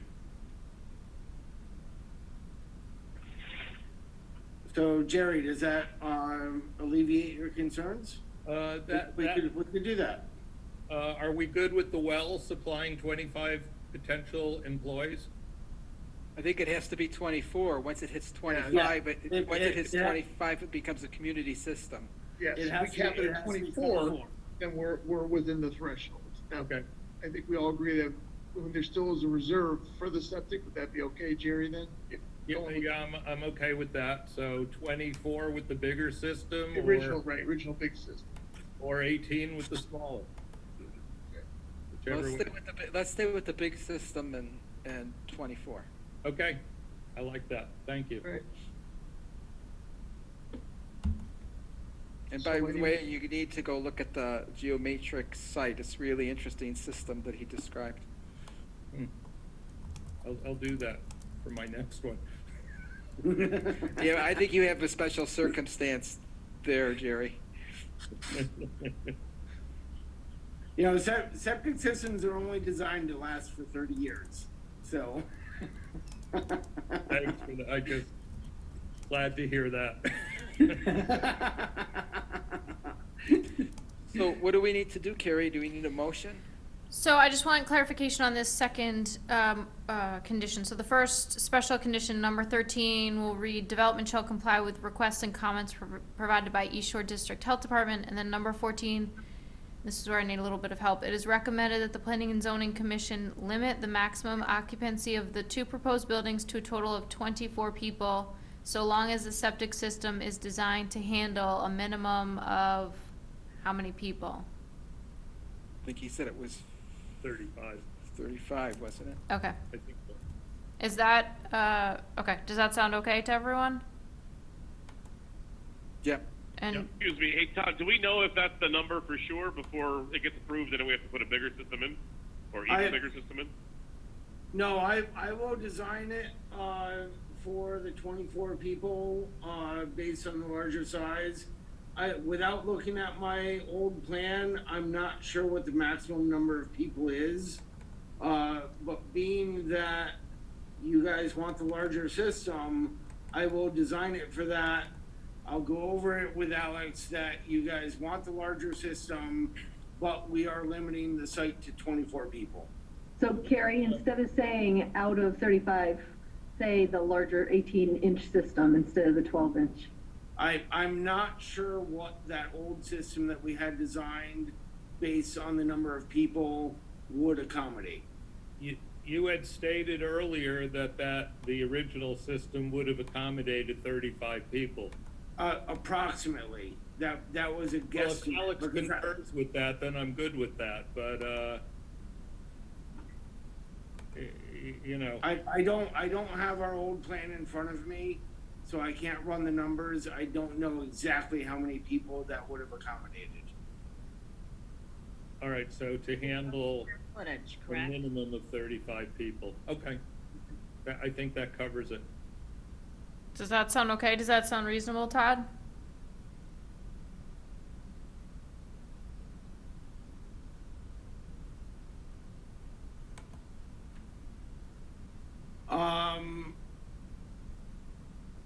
Again, I don't know whether the system we had designed before would handle a minimum of 35 people. So I would like to strike that and just say, go back to the system that we had designed on our plan dated June 8th, 2020. Whatever that would have handled, the 18-inch deep system. Again, I don't know, I don't have that plan in front of me, so I would not want to put a specific person count on that plan. Would it be helpful if just so that we address it, do you want me to pull it up now, or is that not helpful? I could run the numbers really quick if you pull up Dude, the, if you pull up my detail sheet, of the old plan, sheet 203, and go into the septic system calculations, I could calculate it really quick.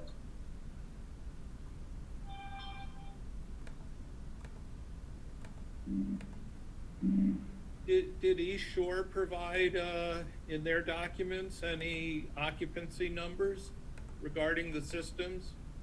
Or regarding the system that they approved? The first. No, we actually have not gotten full approval from East Shore District Health yet. They made us revise the plan to show storage buildings, and that is why because on our original plan, the calculations were, he ran numbers and it was over 25 people based on person count for septic area, and we used building square footage areas, and he said based on person square footage areas you're over 25, and then it becomes a community well. If you can go down a little bit more, Carrie. All right, so we have 480 and 680. Nope, that's this plan. That's our latest.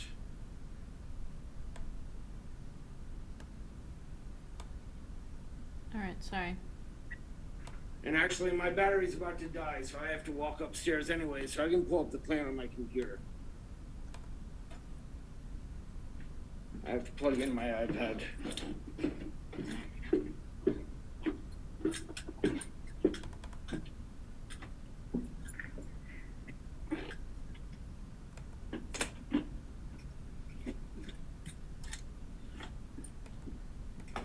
Hey, Todd, if we put the bigger system in, will it automatically make the well a community well, or we put a restriction on that? For the count of employees? That's a question for Alex. I don't know. I think he might call it a community well because it's so large. But But then is that gonna require all different monitoring and stuff? it might open up a can of worms. A community well will require additional monitoring with the state. I was responsible for a transient community system in one of my positions, and there's state regulations and sampling, et cetera, you have to do. So yes. Oh, boy. So you're better off, truthfully, you're better off keeping what you have and limiting it to 16 people if you're concerned about going into community well. Yeah, I was just trying to make it easier, keep everybody more comfortable. And I mean, I wonder if we put the bigger system in and say, listen, we cannot exceed, 24 employees, if that would make any differences. Well, truthfully, truthfully, I don't think this, I mean, I don't make the decision, but my logic would say it doesn't make any difference. The septic system should be independent of the well.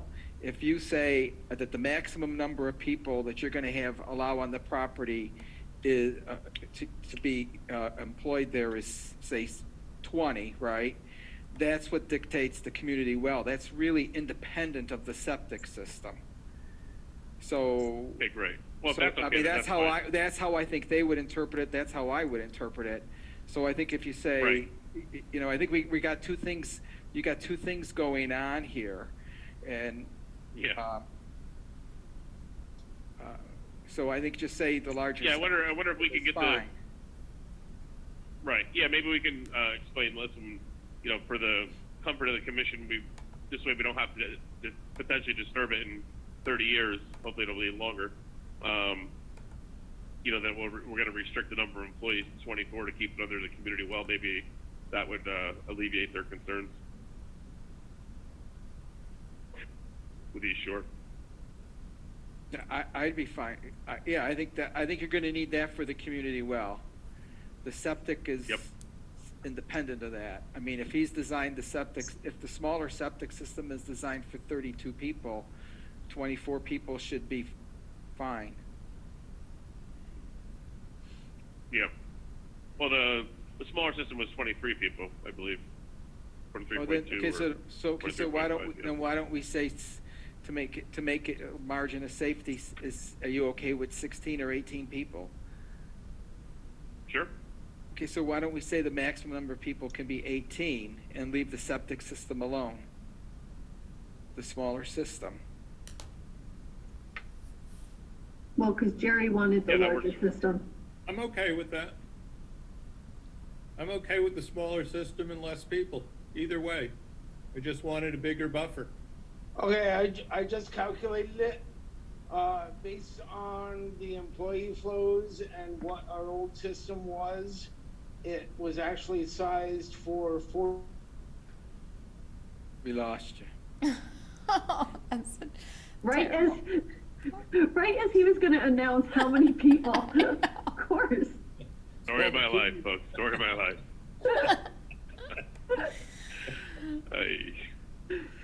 Oh, goodness. He's still showing up there, but I don't know where he went. Well, that was like me. I froze, but yet I could still see myself waving. Right. And so my screen was still waving, but I was frozen. You guys. Yeah, I don't see him at all. Let's see. His picture is gone. Frank, it was really cool when you took off before. It looked like you were taking a walk in the Into the woods. Just disappeared behind trees. I noticed that too. I fell in the pond on 50 Fowler Road.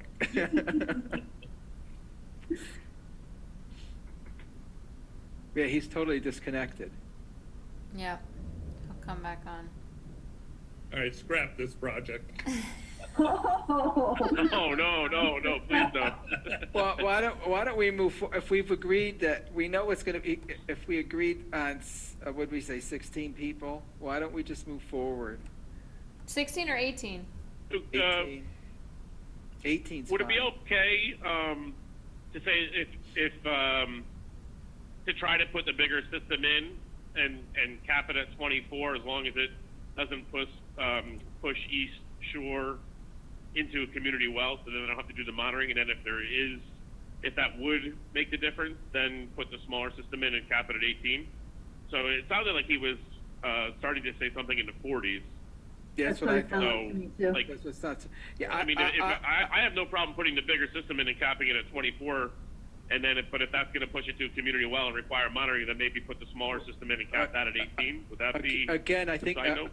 again, in my opinion, the septic system's independent of the community well. So Right. capping it at 24, saying it will prevent you from the community well. The septic system is a feel-good for the commission that you're not going to affect the wetlands. So, Right. Yep. so if you agree, I want to have a larger system, and I'm going to, so the condition can be that go with the original septic system shown in the plans, the original plans, whatever those dates are, and and another condition is the maximum number of people on the site can be 24. I know I'm okay with that. Yeah, I'm more than fine with that as long as it's comfortable for you guys. But if East Shore doesn't see it that way or isn't willing to, I don't know how it works, 100% obviously, but as long as if I capped it with them and said no more than 24 and they say fine, no community well, but I mean, obviously it got their attention somehow because of the size now. If they do say no, if the system is that big, then it's going to make it a community well, then we can put the smaller system in and cap it at 18. So, Is- John, I don't know if we can find out basically that what for you're you. John, what you're asking is to have Yep. both options available in the motion so that you can choose between Yeah. the two. Well, Yeah, again, I'd rather do the bigger system to keep you guys comfortable, and then, but if for some reason there's no way of avoiding that Well- community well, then we put the smaller system in and cap it at 18. I'll tell you, I'm okay with the smaller system capped at 18.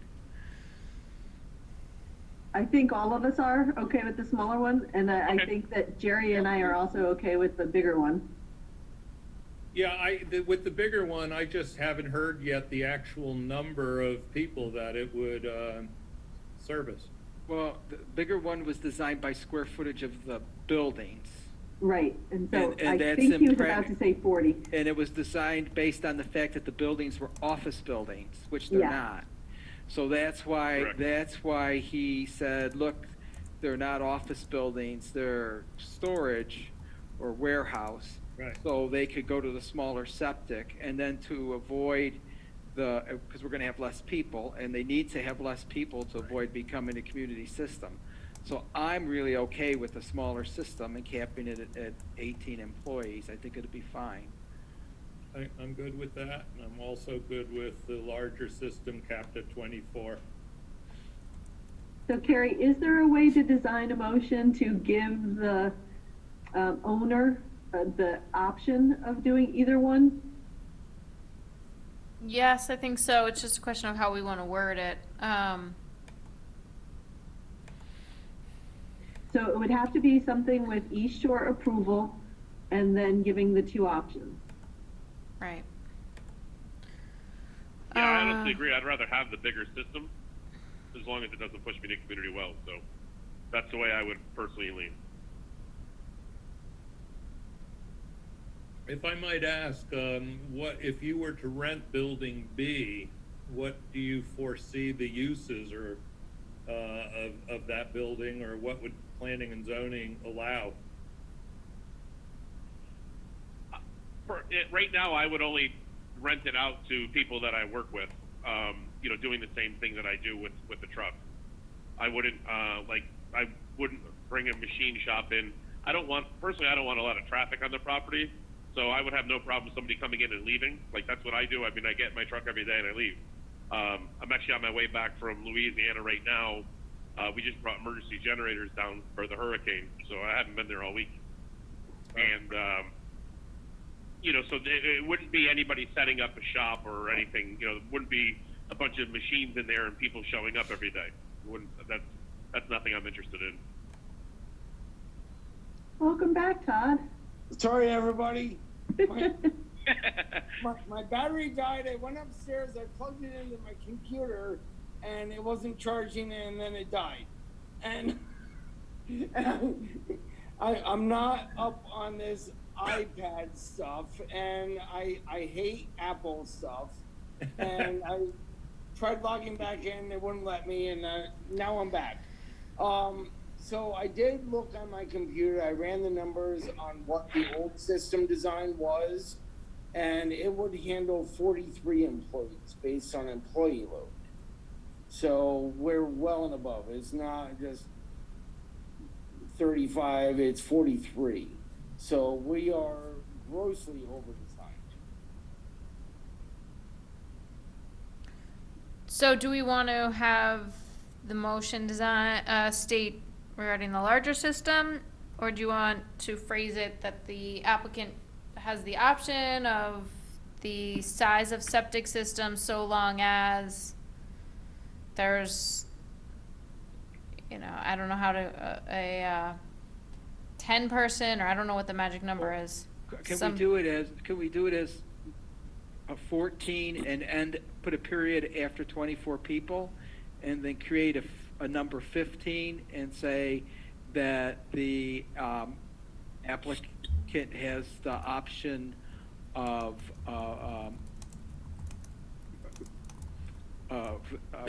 applicant shall install the larger septic system unless instructed not to by East Shore Health or something like that? Yeah, but then the total couldn't be 24 if he has to put the lower one in. Right, yeah. The lower one will hold 24 people, and if we go over 24, then we are a community water system. But you're mixing two things up. No, Please. and you said that the smaller system would only hold 23.5. I think it was 24.2 or 24.3. So I think that for number 14, it should be something along the lines of, it is recommended that Planning and Zoning Commission limit the maximum occupancy of the two proposed buildings so that it is under, So that the total is under. yep.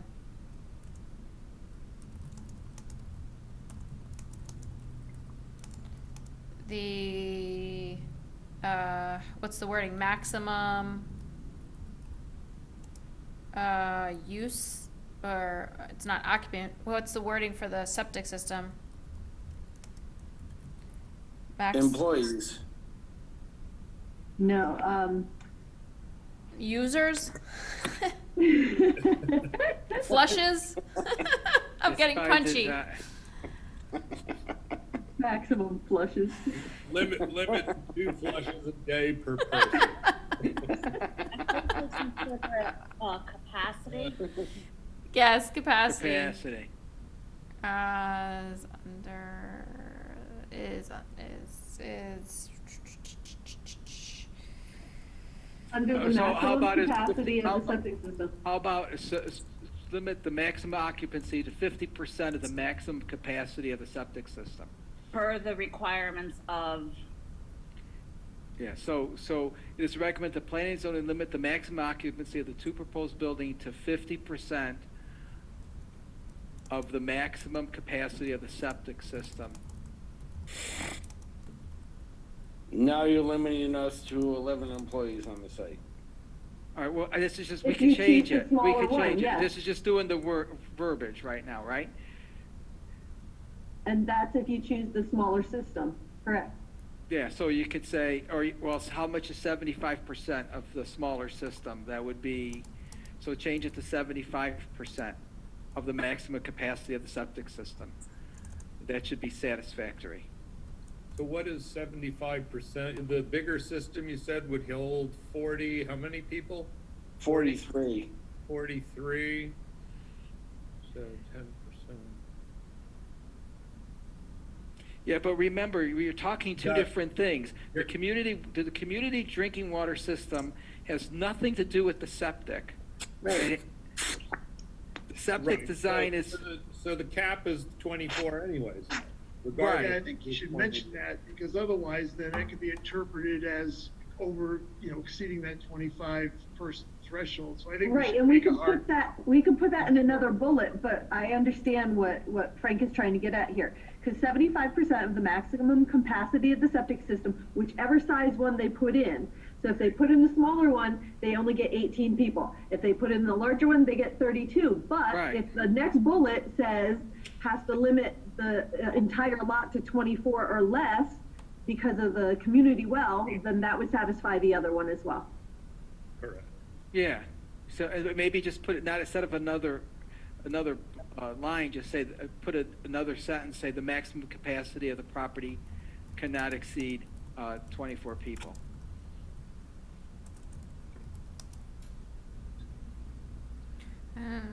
A maximum occupancy of property. Well, I think you should maybe say the maximum number of employees. Yeah, because employees. if you Employees. put it as occupancy, then if there's only 5 people there at a time, but there's Right, okay. 40 people coming and going, Yeah, but are all these people his employees? I don't think so, right? I don't think, We're splitting hairs here, but, yeah. right, but Maximum employees at the property to 24 people. Yeah, okay. specific number. okay, Right. that makes That should sense. satisfy everybody. Employees includes independent contractors. Well, includes anybody working there. Right. Right. But by definition, there's flexibility there, but it's all right. Yeah. Okay. motion.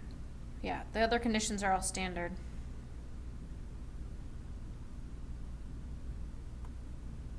So you gotta add special conditions, whatever they are.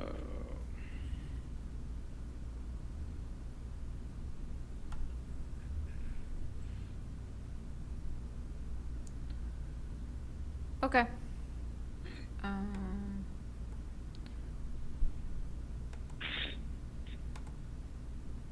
Don't forget to hit save. Exactly.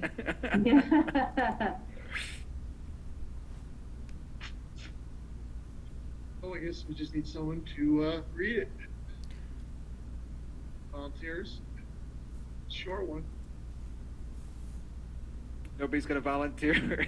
All right, I move to approve IWA application number 2020-4 site plan for installing a building, septic system, and detention pond within 100 feet of wetlands at 87 Cerro Road, Assessor Map 13A, Lot 66, Zone I-2, owner Donato Enterprises LLC, applicant Jonathan Donato, as contained in submitted application documents, stormwater report, and calculations as shown on plans entitled Lot 6, Section 2, Cerro Road Industrial Park, 87 Cerro Road, North Branford, Connecticut, prepared by Anderson Engineering and Surveying Associates, containing the following sheets.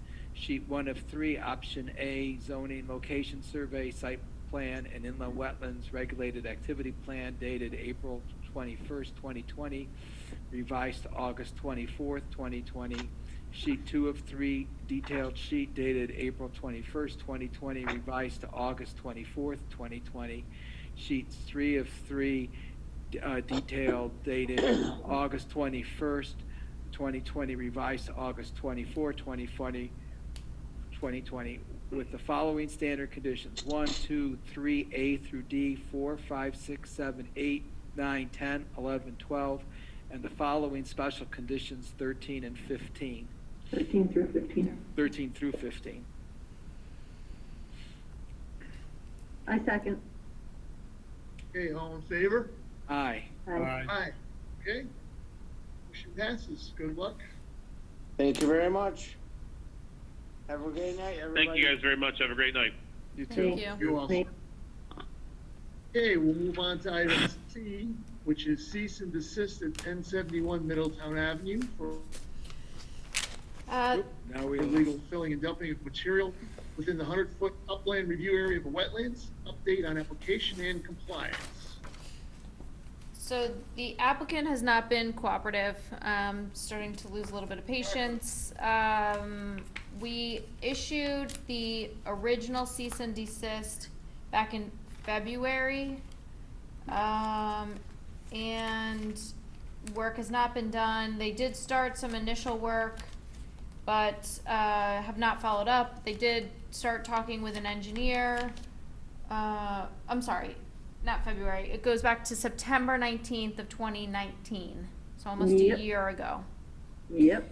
And so DEP, I've been in contact with them because they actually issued a notice of violation for the property as well, and I've asked for their assistance to continue to pursue this. Good. Are there any And, fines we can levy? well, per the regulations, no, but we can just do when we do get an application, double the application fee, but we could look into any other violations. I texted with him, asking him, can you please respond, and he said next month. So, I'm going to coordinate with the zoning enforcement officer. I think we're going to pursue that avenue as well, and just start putting pressure on all different sources, and I'll just keep you posted. Here, we've been very patient. Any other suggestions? I don't know. Yeah, we change our regulations to include fines. Can't the town slap a lien on him? On the Yep. property? So I think from a Happily. zoning standpoint, we can, if we, go from a zoning avenue, which there are zoning violations, because when I issued the cease and desist, Tom Hogarty issued a zoning violation as well. So I think we'll pursue it from that avenue, and DEP definitely, got his attention because they mentioned fines of up to, I think it's $25,000 a day, which. Good, let's get them involved. Well, and I talked to them and I asked, can you start collecting? And they said, we have to go through the proper motions, and their letter is dated January 3rd of 2020. So I'll continue to follow up with them and find out how to move forward. A lot Thank you. cheaper if they just fixed it, but they're gonna pay. Right. So that's my update. It's not a great one, but I just wanted to let you know what was happening. Thank And you said to remind you, Carrie, about DeLongo's property? Yes. So, I'll do that. Maybe if we add an item under Wetland Enforcement Officer's Report, item B, Okay, if that's okay? sure, sounds good. So for A, real quick, the Farm River Watershed Project, so it sounds like, I know Jerry and Ashley participated in that meeting that Fuss and O'Neill, where Fuss and O'Neill had presented a stakeholder workshop on August 19th. This is regarding the Farm River Watershed Management Plan. So just a quick update for everyone else. So they've had this stakeholder meeting. They're asking for volunteers to do a field assessment and stream walk this fall. Then they'll do some modeling looking at pollutant loads in the Farm River and IDing management measures and drafting a plan. The hope is to have a draft plan by April of next year and a final plan by next June, and then a public presentation next July. And Carrie asked them to review our regulations to see if they should be stricter. Right. So yes, so it sounds like they'll be able to work that into the scope of the project. So they'll look at our wetlands regs, they'll look at our zoning regulations. So I'm excited. I think it already is a really good project and Yeah. will help the town and the watershed. So that's great. And then the next item is, as Frank mentioned, the culverts in the Farm River in between 363 Totucket Road and 127 Forest Road. So that application was approved at least 2 years ago, I think now, and we were hopeful that they would remove those culverts during low flow periods. They have not done that. I've been talking with DEP about the cleanup of 127 Forest Road, and they just recently installed monitoring wells there, and we're hoping that they'll have the results by the beginning of October. But I had been pushing for them to remove the culverts until I talked with DEP, and it sounds like they really need access. That's not the only access to the property over those culverts. They could come in off of Forest Road, but I don't foresee them doing that, and I just don't want to prevent them from doing any cleanup at 127 Forest. So for now, I'm just going to continue to monitor them. I've been in close contact with DEP, also asking them to continue to push on having that cleanup done as quickly as possible. Obviously, there's steps with the monitoring wells, and then they have to get the results first. Hopefully the groundwater isn't impacted. And then depending on what the results are, pursue removing brush, debris, street sweepings, and whatever else may be back there. And isn't that where the proposed solar farm is going? On that parcel, but further to the east. So the parcel is long and kind of narrow. So the Yeah. solar is proposed on the eastern side, which is also part of the concern, is that they'll say, well, the solar is happening, we don't have access on that part of the property. You know, that's another reason I just don't want it to become landlocked. The part of 127 Forest Road that needs to be cleaned up, I don't want that to become landlocked and it not getting cleaned up because there's no access. Is the solar farm coming before us at all? I don't know yet because I don't have any final plans. I know that it will be going to the siting council at some point, but I haven't seen final plans or any applications. Okay. But I would think that all local boards would have the ability to comment, for sure. Well, no, I just didn't know how close to the river it was. Right, it's not close to the river, but there are wetlands. I just don't know if it's within 100 feet of the wetlands that are on either 127 Forest or Augur's property. It's gonna be close. Yep. Yep. So that was everything that I have. Oh, sorry, one other thing. For the next meeting, I am going to put on the discussion regarding text amendments. I haven't forgotten, but I thought that this meeting might be kind of lengthy with the motion and everything, so I'll put it on for the September meeting. Very good. Yes, I would like to have a meeting that ends by 8:30 sometime. I I'm don't- sorry, Carrie, what were you gonna put on? The discussion of text amendments to the wetland regulations. Amendment, gotcha. You won't even imagine what I thought you said. Use your I'm slurring my interpretation. words as it getting later and later. On Can I that ma- note, can I make a motion to com- adjourn? Can I make a comment before we Oh, adjourn? sorry. I just want to say, I think Carrie and Michelle, you guys do a tremendous job. I mean, this was a horrendous project, 50 Fowler Road, and tonight just showed your value to the community, how you both are able to adapt and grab files and move this through. I'm just proud of you guys and very happy we all get to work with you. Here, here. Thanks, Oh my Frank. Here. Thank you, Michelle, for your help. As volunteers are quite exceptional. Yes, agreed. So now Well, Frank, I'll Frank, make a you- motion to adjourn. We have a but second. Frank, Wow. you have to now find something with Michelle volunteer, not just Ashley Oh, volunteer. okay. I already quoted what was in the paper. Good night, everybody. Good night, guys. We have a second, just want to make sure we got a Yeah, second. Frank, Jerry seconded. Here's a second, gotcha. Okay. Good night, everyone. Good Good night, guys. Thanks, Carrie. Thanks, Michelle. Good night, Bye. thank you. Bye.